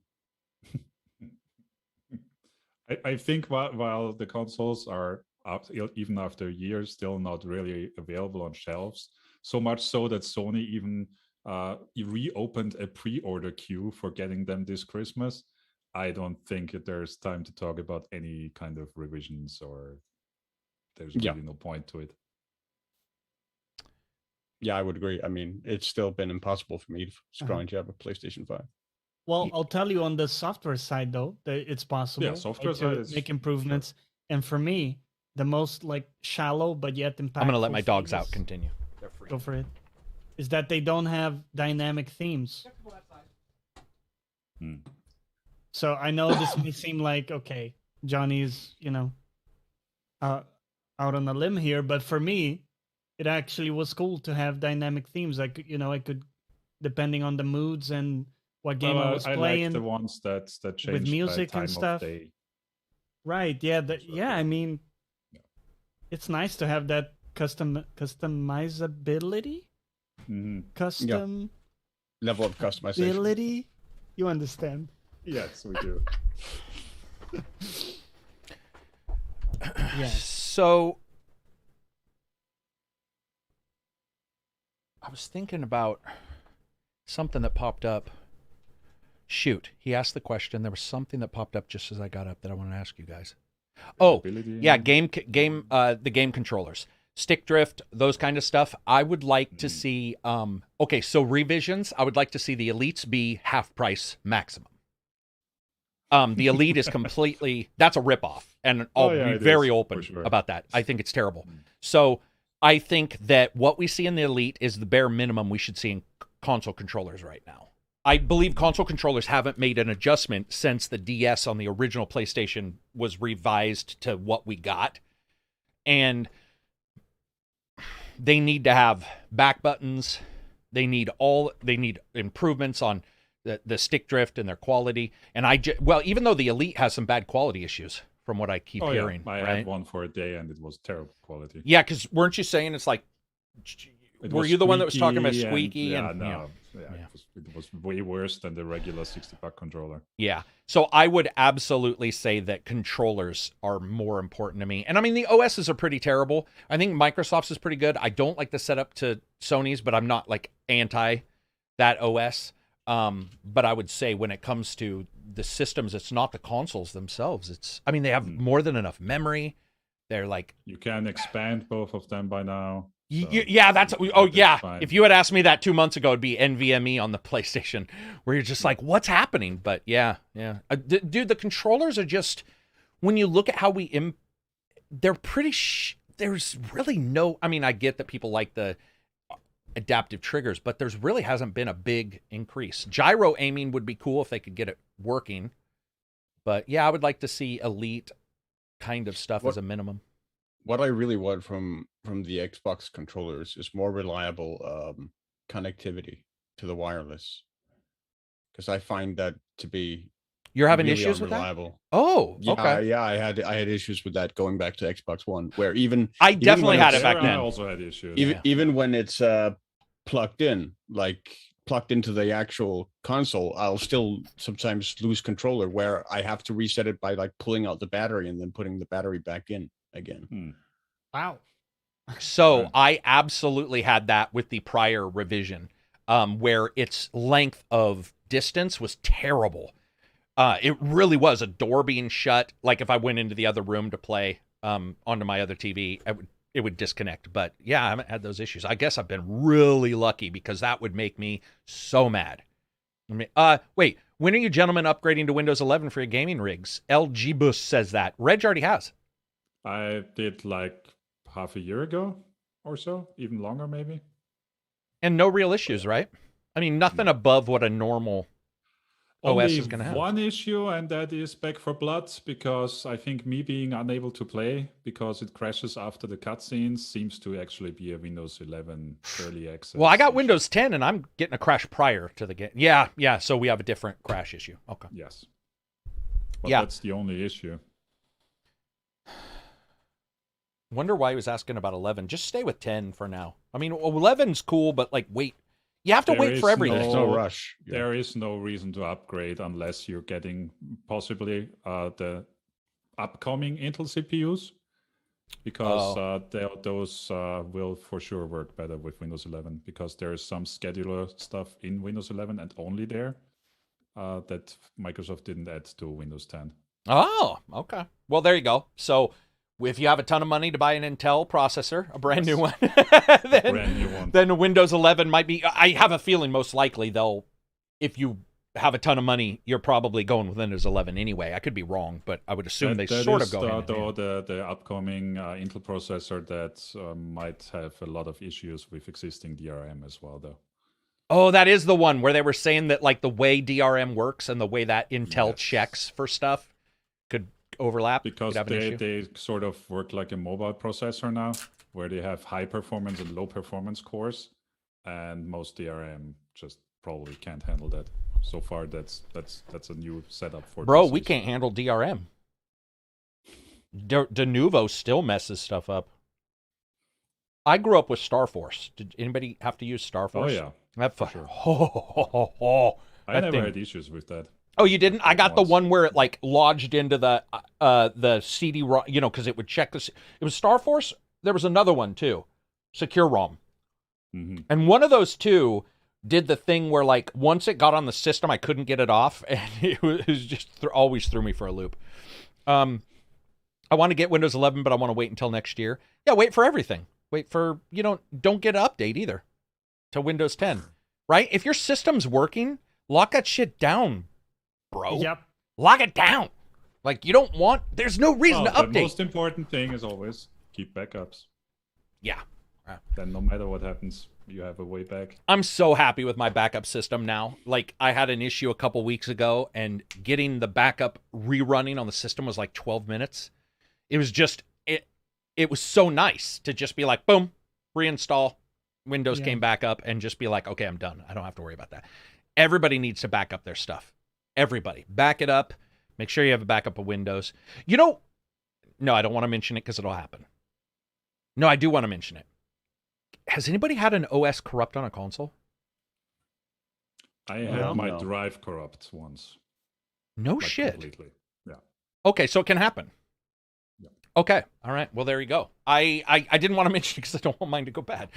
But Fakuda says Karak. That happened on the PlayStation 4 Pro, I think, once, where I turned it on for the next time and was like, no, hard drive you have to download the BIOS on a USB stick. We can't read anything. It's all broken. You guys remember the issue I was having where it would not use any new PS4 controllers ever? So I have had an issue. My PS4 that I currently have will not use any new controllers ever. Only the old ones. It will never. So if it's already been, what's the term? Handshaked, I'm good. But any brand new controller, it absolutely won't see. And then I did have the PS5 issue just recently where I booted it and it was like, your hard drive has become corrupt. Let me rebuild You're just like, Jesus, seriously? You're not doing anything. It's been off. Like, what the fuck's it? I feel like it's doing crypto mining in the background or something. Find out that Sony, that would be amazing. Find out that they've installed, they're like, hey man, make some money on the side. That would be Nintendo doing that. That used to creep me out with both the PlayStation 3 and I think the Wii as well, where they would just randomly turn on in the middle of the night for me. Really? Yes. Dude, I would not live in the same room if a console randomly turned on. I'd be like, somebody's watching. Yeah, Poltergeist. It was just static. Silver's like, I would stare at it for hours. And you're like, dude, you're possessed. For sure. You're the cause of the Poltergeist being a movie. Speaking of like weird tech, so I've been messing with streaming and, there's like Xbox streaming and all this crazy stuff. And one of the things that was brought up that I have not articulated that should be brought up is currently Microsoft has a huge glaring problem with how they handle some games on streaming, and that is that they do not have a virtual controller on their screen for all games. And I got to tell you, that is they have Gears, which lets you use touch, and then they'll have another game that's like nowhere near required fast whatever, where because it's not like programmed in whatever way, you can't use touch, so you can't play the game. There are a number of games where I'll get ready to play it and I'll be like, please connect a Bluetooth controller. And I got to tell you guys, I don't know if I'm the only one. I don't have it here. I only have two hands. If I had a fucking hand on my dick, it would hold the controller. Great, but I don't. So how am I supposed to, I showed you guys the thing I made with the rubber bands, right? Yeah. How are you guys playing games? Because I know Reg does. How are you playing? Yeah. Are you sitting anyway and just now playing in front of a smaller screen and using your controller? Isn't that uncomfortable? No, I'm like, leaning back on the couch, have the tablet on the lap, and then just play like that. And so you have like your controller right here. So you're like looking down. Does that hurt your neck over a period of time? Because my neck does. Okay. No, not really. All right. Well, you got that gamer posture going. Yeah, that's crazy. Fucking curvature of the spine.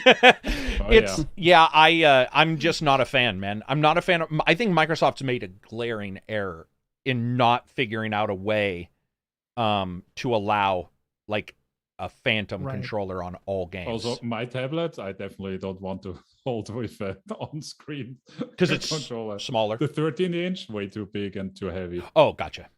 I mean, they have clips for controllers and phones. Yeah, but not for For phones. Yeah. Yeah. Not for tablets. I'm not going to stream onto a 7-inch phone. I'm sorry. Yeah. I have a 13-inch tablet. Reg has got a 13-inch. Like, we go big. Go home. Like, got a big tablet. I made one. I showed people. I don't know where it is. But that thing is like, and it works, but it's wobbly, you know, and the fucking tablet weighs a lot. And I would love I just think a software controller makes sense because it's in some games and they programmed for it. I don't know why they don't have a generic controller. They have a specific whitelist where they put it in. I don't know why. Yeah.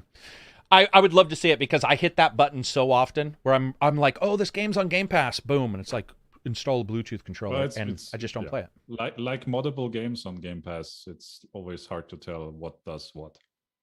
Dude. So listen to this. This morning, I got ready to install a game for review on the Microsoft Game Store. And all I wanted to do was install this on a different drive. That's all. And I think that should be quite easy.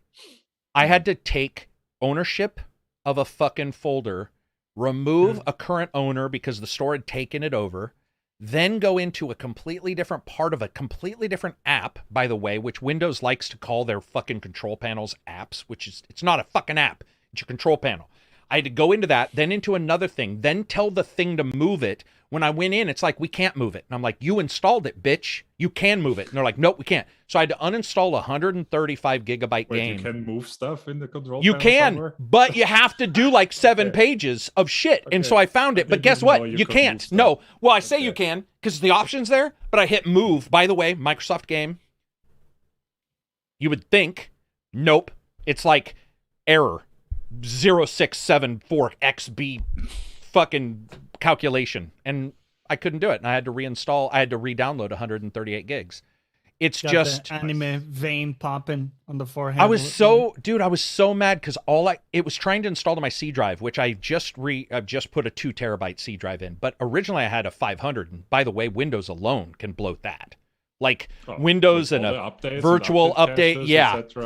So I was like, oh, blah blah blah, but I don't want it on the C drive. I don't want it there, and it's Windows Store. Windows is so terrible. Shitty. Yeah, it's so terrible. Didn't they claim they remade the Windows Store from scratch? They did in Windows 11, and having used it, they rebuilt the same thing. It's the same. It's just different back end, but it's the same problems and the same.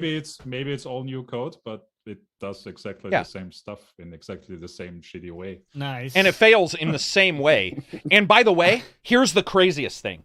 I can get everything, the search engine, everything, and I can find anything on my hard drives in milliseconds. I went in and said, show me the games.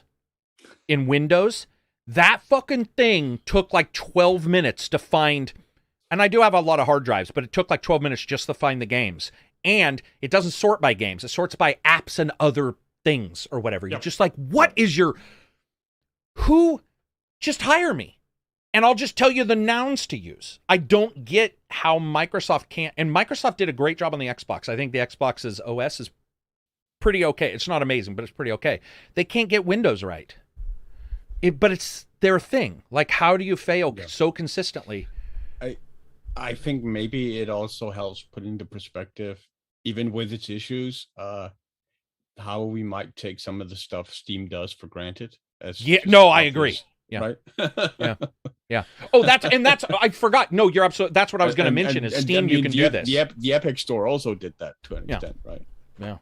Well, Steam didn't. I remember Steam wouldn't allow you to move. Do you guys remember that years ago? The Steam search is still shit. Steam search doesn't search. I don't care what anybody says.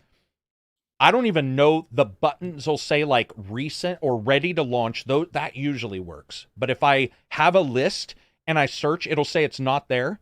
And then I'll scroll down and it's right there.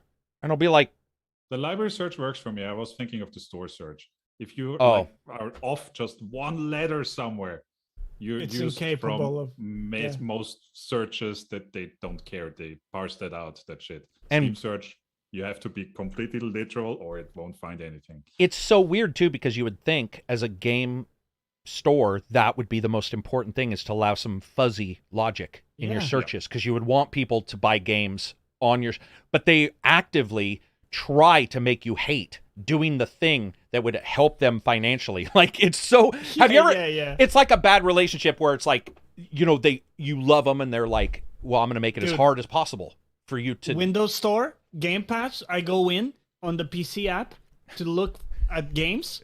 Sometimes I open that and I can't find games. I have 5 versions. Remember Reg? Reg was finding a game on one, and I'm like, dude, I'm looking at the same thing you are. It's not there. And I found it on another beta of a store, but not on the Prime store. And I was like, how is that? Why do I have, and I have like 6 Xbox apps still.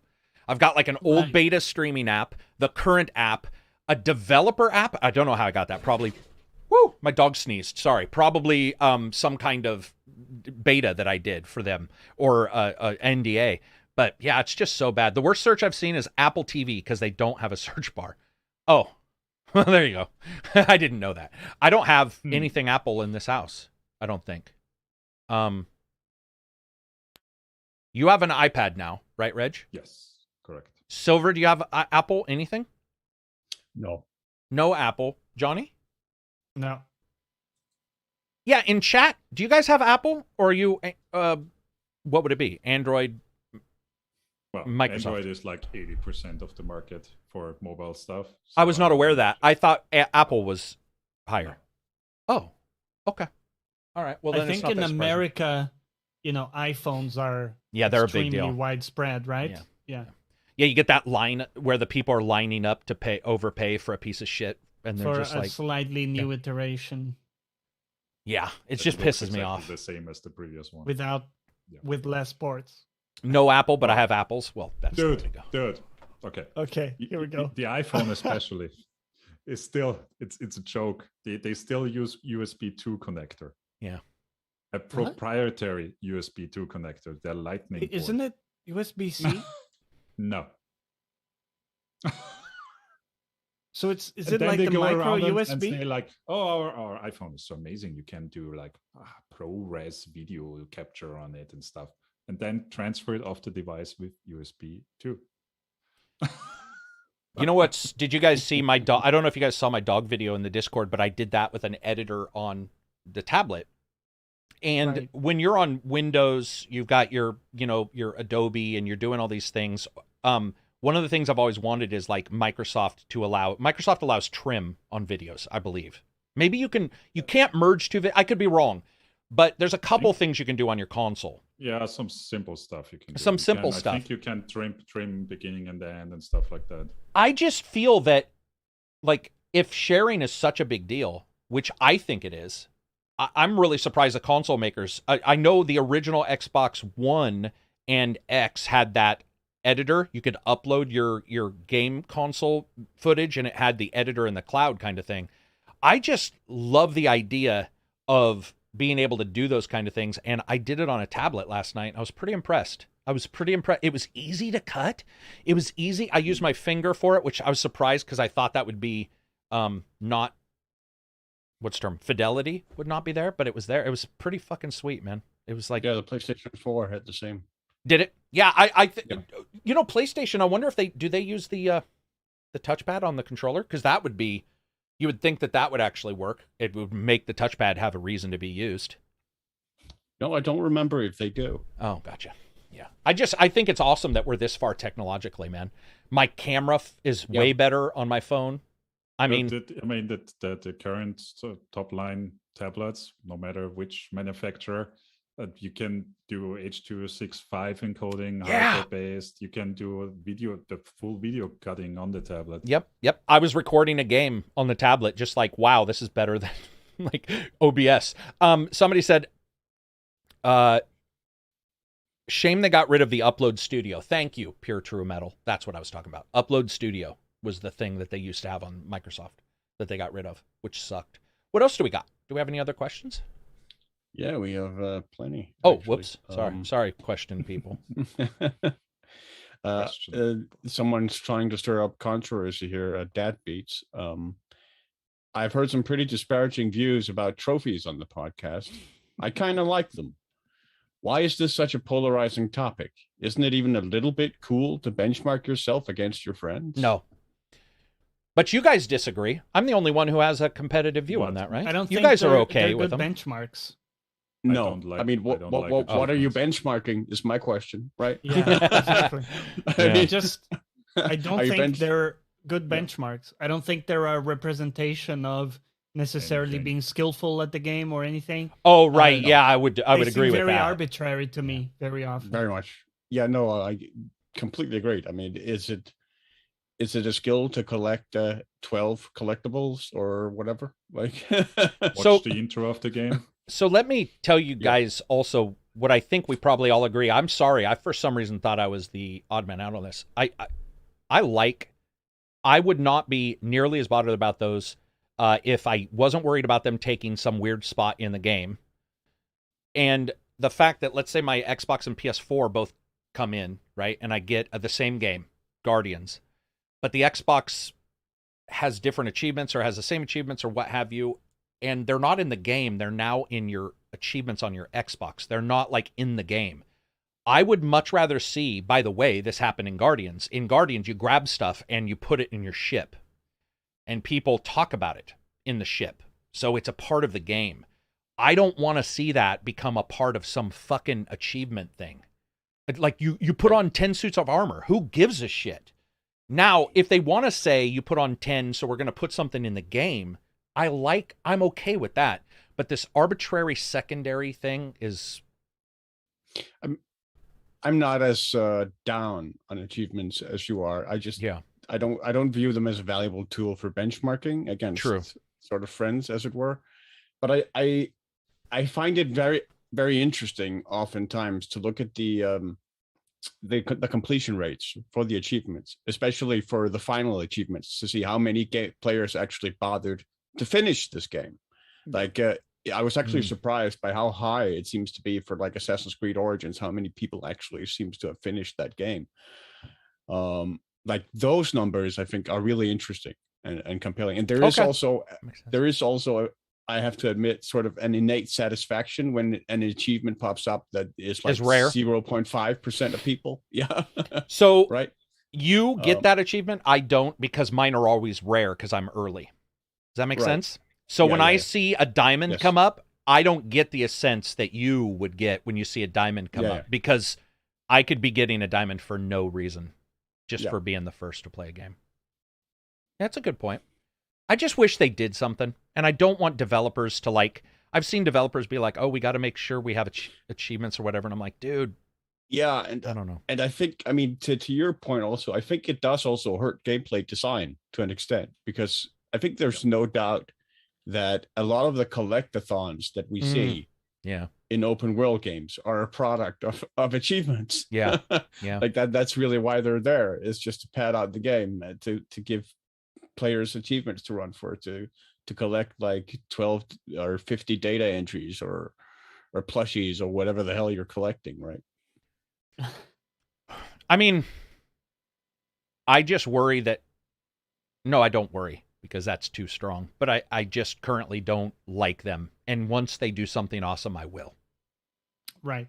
I don't get too concerned because it's a game. I get concerned about cancer. But, like, so game... And that's the thing, right? We usually don't stop to admonish it in any way. It's like... I do, admittedly. I know that what he's talking about. He's certainly talking about me. I am known we said it silly a few times. I also quite often actively shit on them. So, yeah, true. Yeah, we might be the ones, and we're the loudest, and so if you don't have much to add other than you're okay, it can appear like we just absolutely, hate them or whatever. I will say, I don't know about you guys, I get Silver's point in one way. If I see something obscurely weird, that is awesome. So, like, for example, Odyssey. When you see Odyssey, the tremendous amount of people who beat Odyssey is a good couple digits higher than most games, which then makes you go, what? Why is that game or Origins or whatever compared to others where they didn't? And you're like, that's especially interesting. Because it's quite an investment of hours. Like right. So I think that is very cool. I just wish it was performed in a different way, I guess. Right. Trophies are their own meta game. I think they would be if they were a game, but currently trophies have not been a game to me. So it's more about the quality of the achievement. No, I want them all in game. I want to make sure I'm clear. The reason why I want them in game is because I don't want a developer to have to worry about saying, oh, we want the achievement over here. We want this other thing in the game. I like going to the game, like Primal, Far Cry Primal. You found a skin or whatever. You killed an animal and it was in your cave. At some point, I feel some developers are like, we could do that, but that takes a while. Let's just make it a trophy. That bothers me. Like integrated into the game. Yeah, I love it in the game. I love it. I love that. I'm such a big fan of like pimping out your house, but getting something. Did you guys, Reg, you did the Guardians. Did you even care that you got, so when you got an item and it'll be like, put this on your ship, or this will be put on your ship. Did you actually go try to find those items? No. Okay. So it didn't drive him enough, and that was in the game. So maybe. I mean, the items I came across, I then checked out when I got back onto the ship. But I didn't go hunting. You didn't go. Okay. That makes sense. What else do we got, Silver, for questions? Molotov Michelle has one. Which gaming villains do you think would get along like BFFs? Oh, from different games? Yeah. I would assume so. Would I have one. I think Donkey Kong and Bowser would get along. Would get along. Yeah. It's the obvious one, right? They bond on kicking the shit out of Mario. Yeah, and kidnapping Princess Peach or whatever. Even though it's not Princess Peach in Donkey Kong, it's Daisy or whatever. But she's basically a prototype. She is just a port. Right. She's a cheap port, right? Yeah. She's a port of the heroine from the other game. What's some?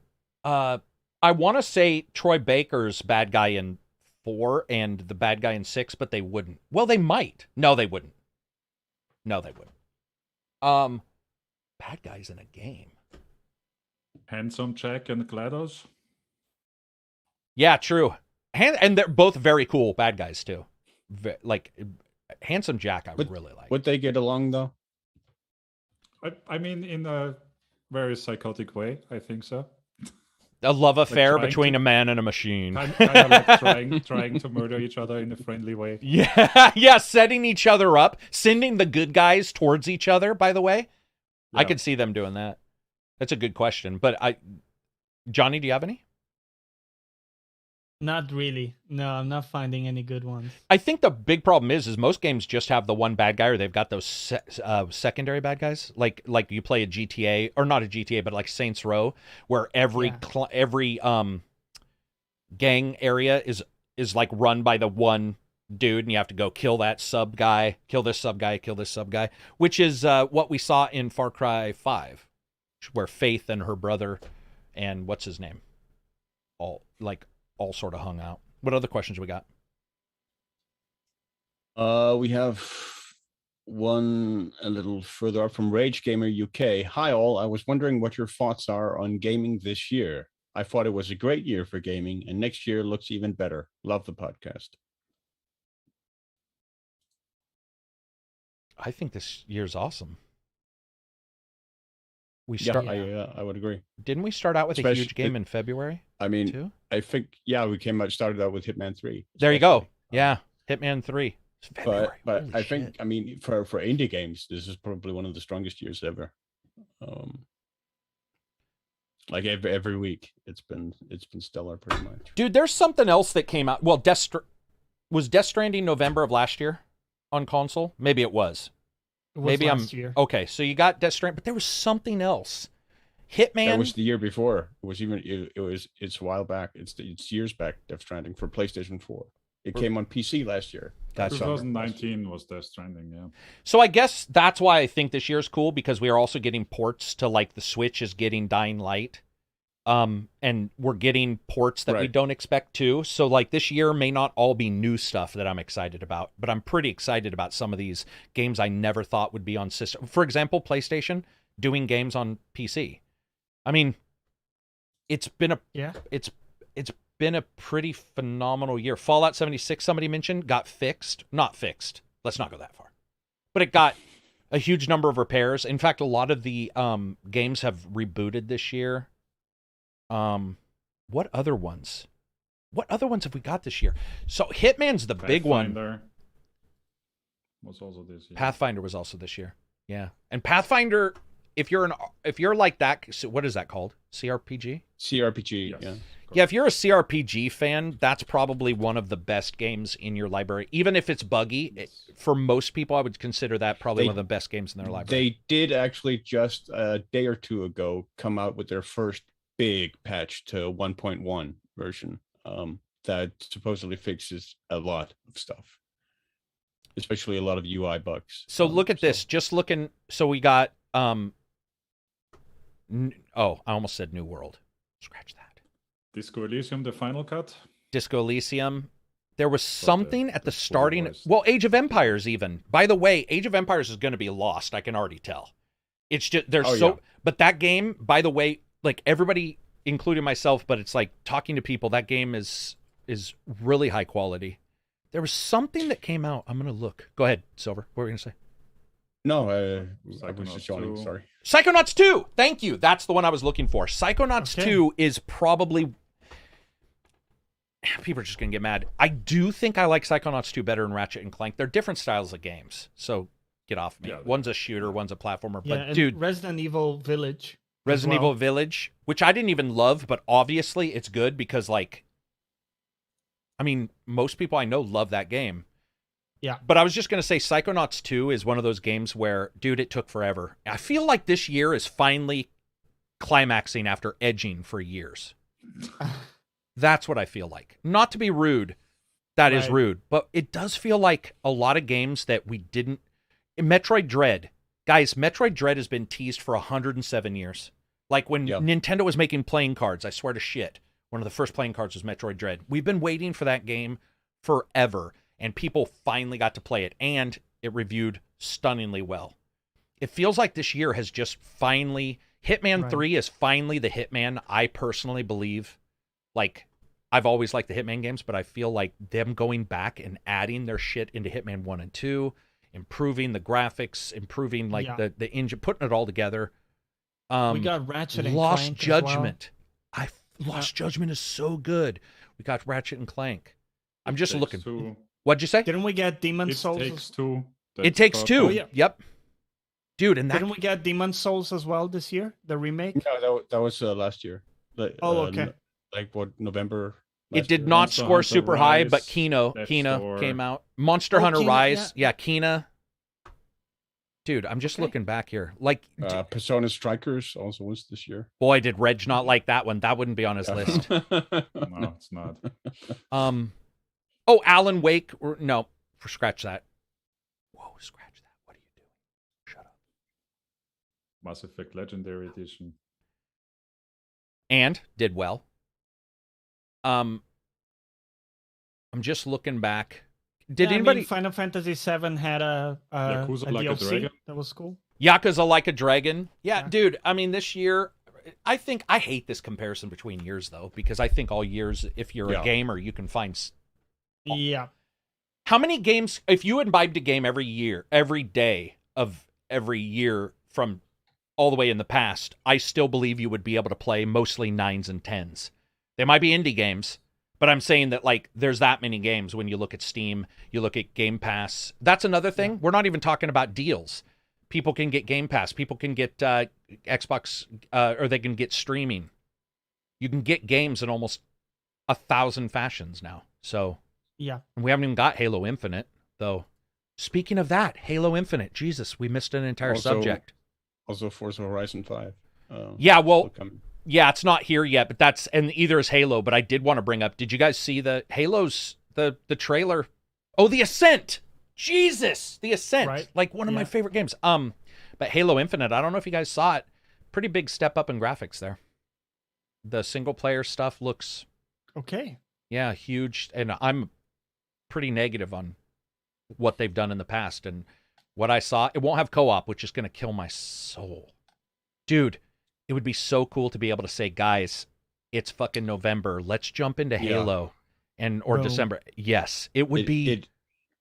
It feels like the PC port for Halo all over again. It does. And I've got FOMO, and I don't even have the game. But what I mean is, I've already got it because I know that I won't be able to share it. I mean, you can stream it, but I won't be able to say, remember that we got through that level on Legendary? And that's why the Dreamcast was it not Dreamcast? I'm sorry. The I don't know why I said Dreamcast. Halo 3. One of my favorite games. The ability for all of us to, I was able to get my friends together and we could talk about that experience of working through some difficult time, and that stuck with me for years. And I mean, I get that people are like, it'll come at some point, but so will other games. Sorry. I just don't know how much I'm going to want to say, hey, guys, you want to get into Halo Infinite if it's 4 months later, and I have a feeling co-op is longer than that. That's just me. Oh, yeah. Right? I would expect that, yeah. I was telling somebody behind the scenes, I was like, my personal Especially belief these is days. it'll be minimum 6 months, if not one of those things where it just gets... And that's rough. I agree. It is rough if you're I'm a huge fan of co-op, and so I know a lot of people aren't, and they won't care. How did Crash Bandicoot do? Did that one do well? I'm just looking at old games, because Crash Bandicoot came out this year. The, was that 4? On PC, I think it was. Or was it?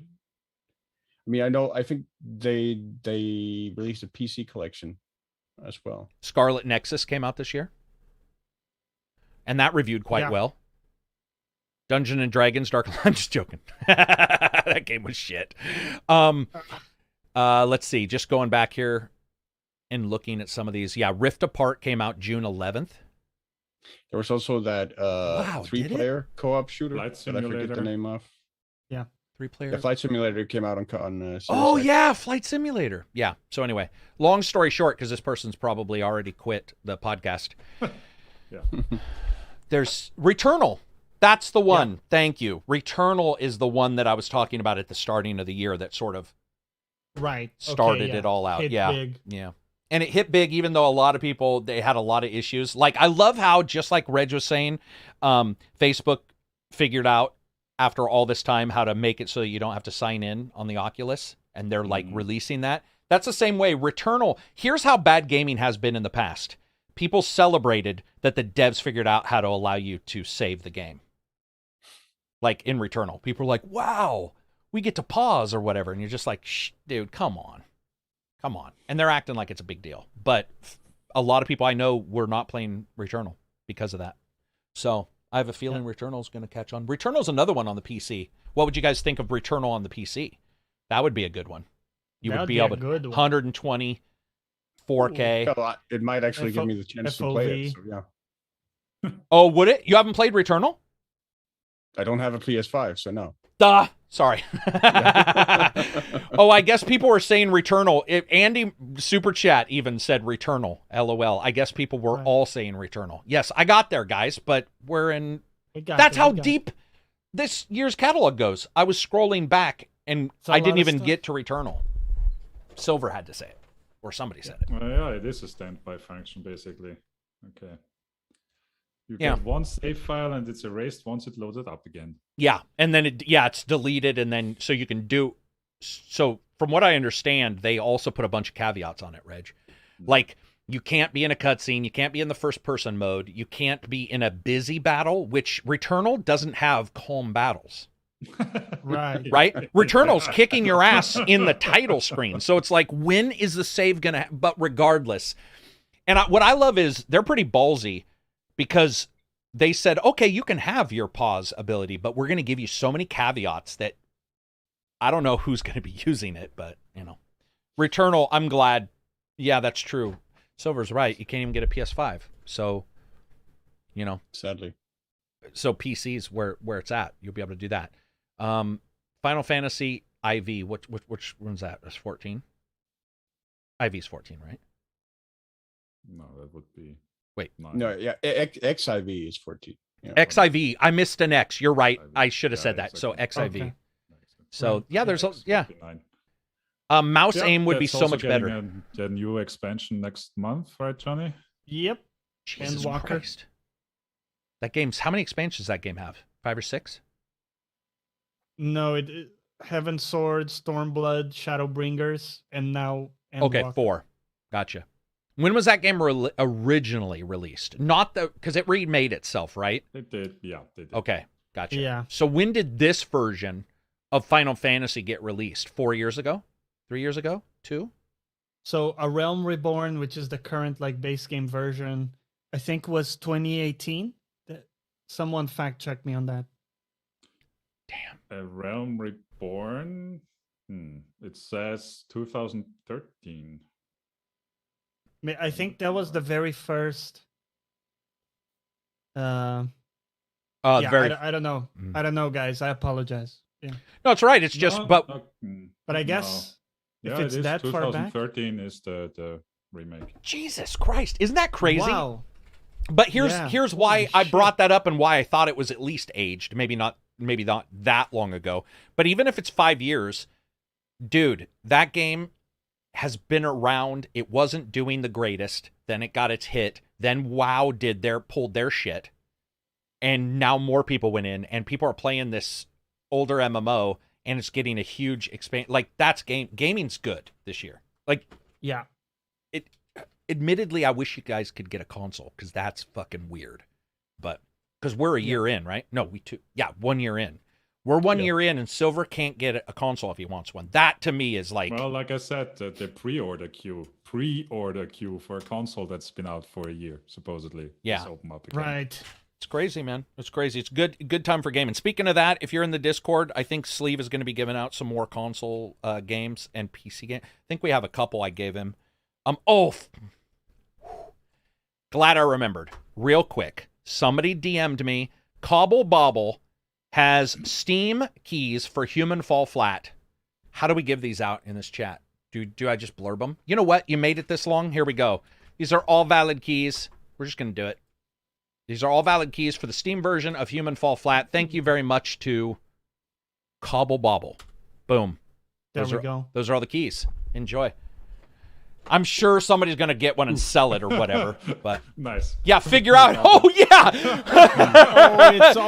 It's all in one stream of binary consciousness, my friends. Good luck, people. Good luck. There's one advantage. The bot can't grab them probably. That is true. The bot won't be able to grab them at least right away until somebody writes a bot, because an ACG bot.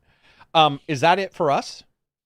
Shoot, I'm at work. Well, grab. So. Oh yeah, you probably can't grab it. Yeah. Well, anyway, you can activate those codes in the browser as well. True that. But I did just want to say thanks to everybody for showing up for the podcast. It didn't go out to everybody, but we finally got sort of back up to the original numbers. When it comes to this podcast, when it comes to this podcast, again, unfortunately, if you have the link, you might want to save it. We're trying to figure out what's going on. YouTube has been directly, the reviews are not doing well because of the podcast, but I'm not removing the podcast. We're just trying to figure out what to do. So if you hear somebody say they want the podcast, this link that we currently have, that should work. It's just that I'm unlisting them until we figure out. It's a fucking nightmare right now for discoverability on YouTube when you do a podcast and VODs. So we are working on it. I'm going to stay here, obviously, but I apologize. There's not much I can do. You should also stick with us, because I think there's 2 reviews next week for sure. Download Hotstock app. You'll get a console like that 100%, Matthews says. Hotstock. Oh, is that like a checks that the... Sounds like, that sounds like one of those meta. Yeah, there's Xstock or StockX in the UK as well that works pretty well at a decent price. Raul Sylvia says new channel is the way. Absolutely not. It's the worst idea possible. I often save the podcast for later. Oh, by the way, Spotify. So we're going to upload this audio and video now. Anchor, Spotify, iTunes. But on Spotify, if you want to watch us, you should be able to see the video today. Yeah, it's pretty cool that we got on there. I think it's like Joe Rogan, but nobody knows him. He's a smaller... If you don't know who Joe Rogan is, he's a smaller... He's basically kind of a niche. Yeah, he's a niche person and really doesn't have a lot to say about anything. So... if you want, you can check out us. Especially not DMT or other psychedelic drugs. Yeah, we have lots to say about those. A lot of things, We do, yeah, we exactly. do. Yeah, people, I love that you're giving examples of ways to fool YouTube, but if you think I haven't tried, you're wrong. Every example you guys are given for ways to fool YouTube doesn't work. So, currently, unlisted. Johnny, what are you streaming for tomorrow? So tomorrow I have an interview with a guy called Mindset Dave. Well, that's his name on Twitch. But anyways, he's a mental health coach. Not couch. He's not a physical coach. Oh, I was like, what? Okay, gotcha. He's a coach. Well, And, I'm sure there's a he's- peak for that. He talks about mental health for gamers and stuff when they jump into his channel, and he does a lot of that stuff. So interview with him, and then finishing my DMC 5 first playthrough, and that's on Twitch. I'm really blown away you didn't do DMC 5 prior. I guess I just thought you had a long time ago had jumped into that. So No, in fact, dude, it's my first real DMC game I'm playing in the series. well, they've got a reg difficulty in that too. That's true. Right? Yeah. Don't they? Don't they have They that? do. Isn't that the game that's got Yeah, that auto combo, weird auto Yeah. combat? That's the only the- difficulty to play it in. Doesn't it The also combos are alert great. everybody or something? I thought that one was the one that's like tells you on screen that you're on that difficulty, which I just think find it is on screen. Yeah. there's So something about everyone, that. If in case you are daring to stream in that mode, then Oh, Or- right. Or They don't if want you're you to. deluded, If you're deluded, it's like, hey, just remember. Dude, yeah, it's almost like dating somebody far above your like number, and they constant remind you. reminder. They're just like, well, I'm I a don't 10 care. in every That's the argument. only I'm a way. 10, and you're like, well, I'm still banging you, which is Yeah. apparently. I mean, dude, do you think? I bet you could still stream that. Most people would be like, oh, you're doing it on easy. I wonder how many you'd lose if they saw that. Probably not many. People would still be interested. By the way, I saw people mentioning they were going to buy me Uncrustables. No, we're done. Uncrustables, done. I ate all of them, and I'm pretty sure I gave myself Never again. brittle bone syndrome. Yeah, I hate. Did you? I accidentally ordered 500. I meant to order 50, and that's a lot of Uncrustables. But I you did. finish them Challenge in like accepted. the space of a week. Easily. I had to work out Wow. twice a day, which I Yeah. normally do, but these weren't normal workouts. I had to run all because I just knew that's bad. That's bad. I don't suggest it for anybody. Anyway, that's it for us. I want to thank everybody for showing up. I hope you guys have a good weekend. We will have a good one. If you get a chance, check out the Patreon. Check out the Discord. Check out the videos. Is there anything else we want to mention? Check out Michelle's GoFundMe. She has a cat that's ill, and you should be able to see that Yeah. on my Twitter. But I think she said that it's she has a scheduled surgery or something like that, or is getting a surgery Nice. scheduled. Yeah. Yeah. Got to take care of your pets. Anyway, that'll be it for us. Thank you, everybody. Peace out. Enjoy the rest of your weekend. Bye-bye. Take care. Now I got to remember how to shut this thing off. Okay. Where am I? People are still hearing me talk. In stream. There we go. Press the Okay. reset button. Yeah, no shit. Remember that time I turned you guys off? I was like, okay, we're done. Boom. All right, that went away.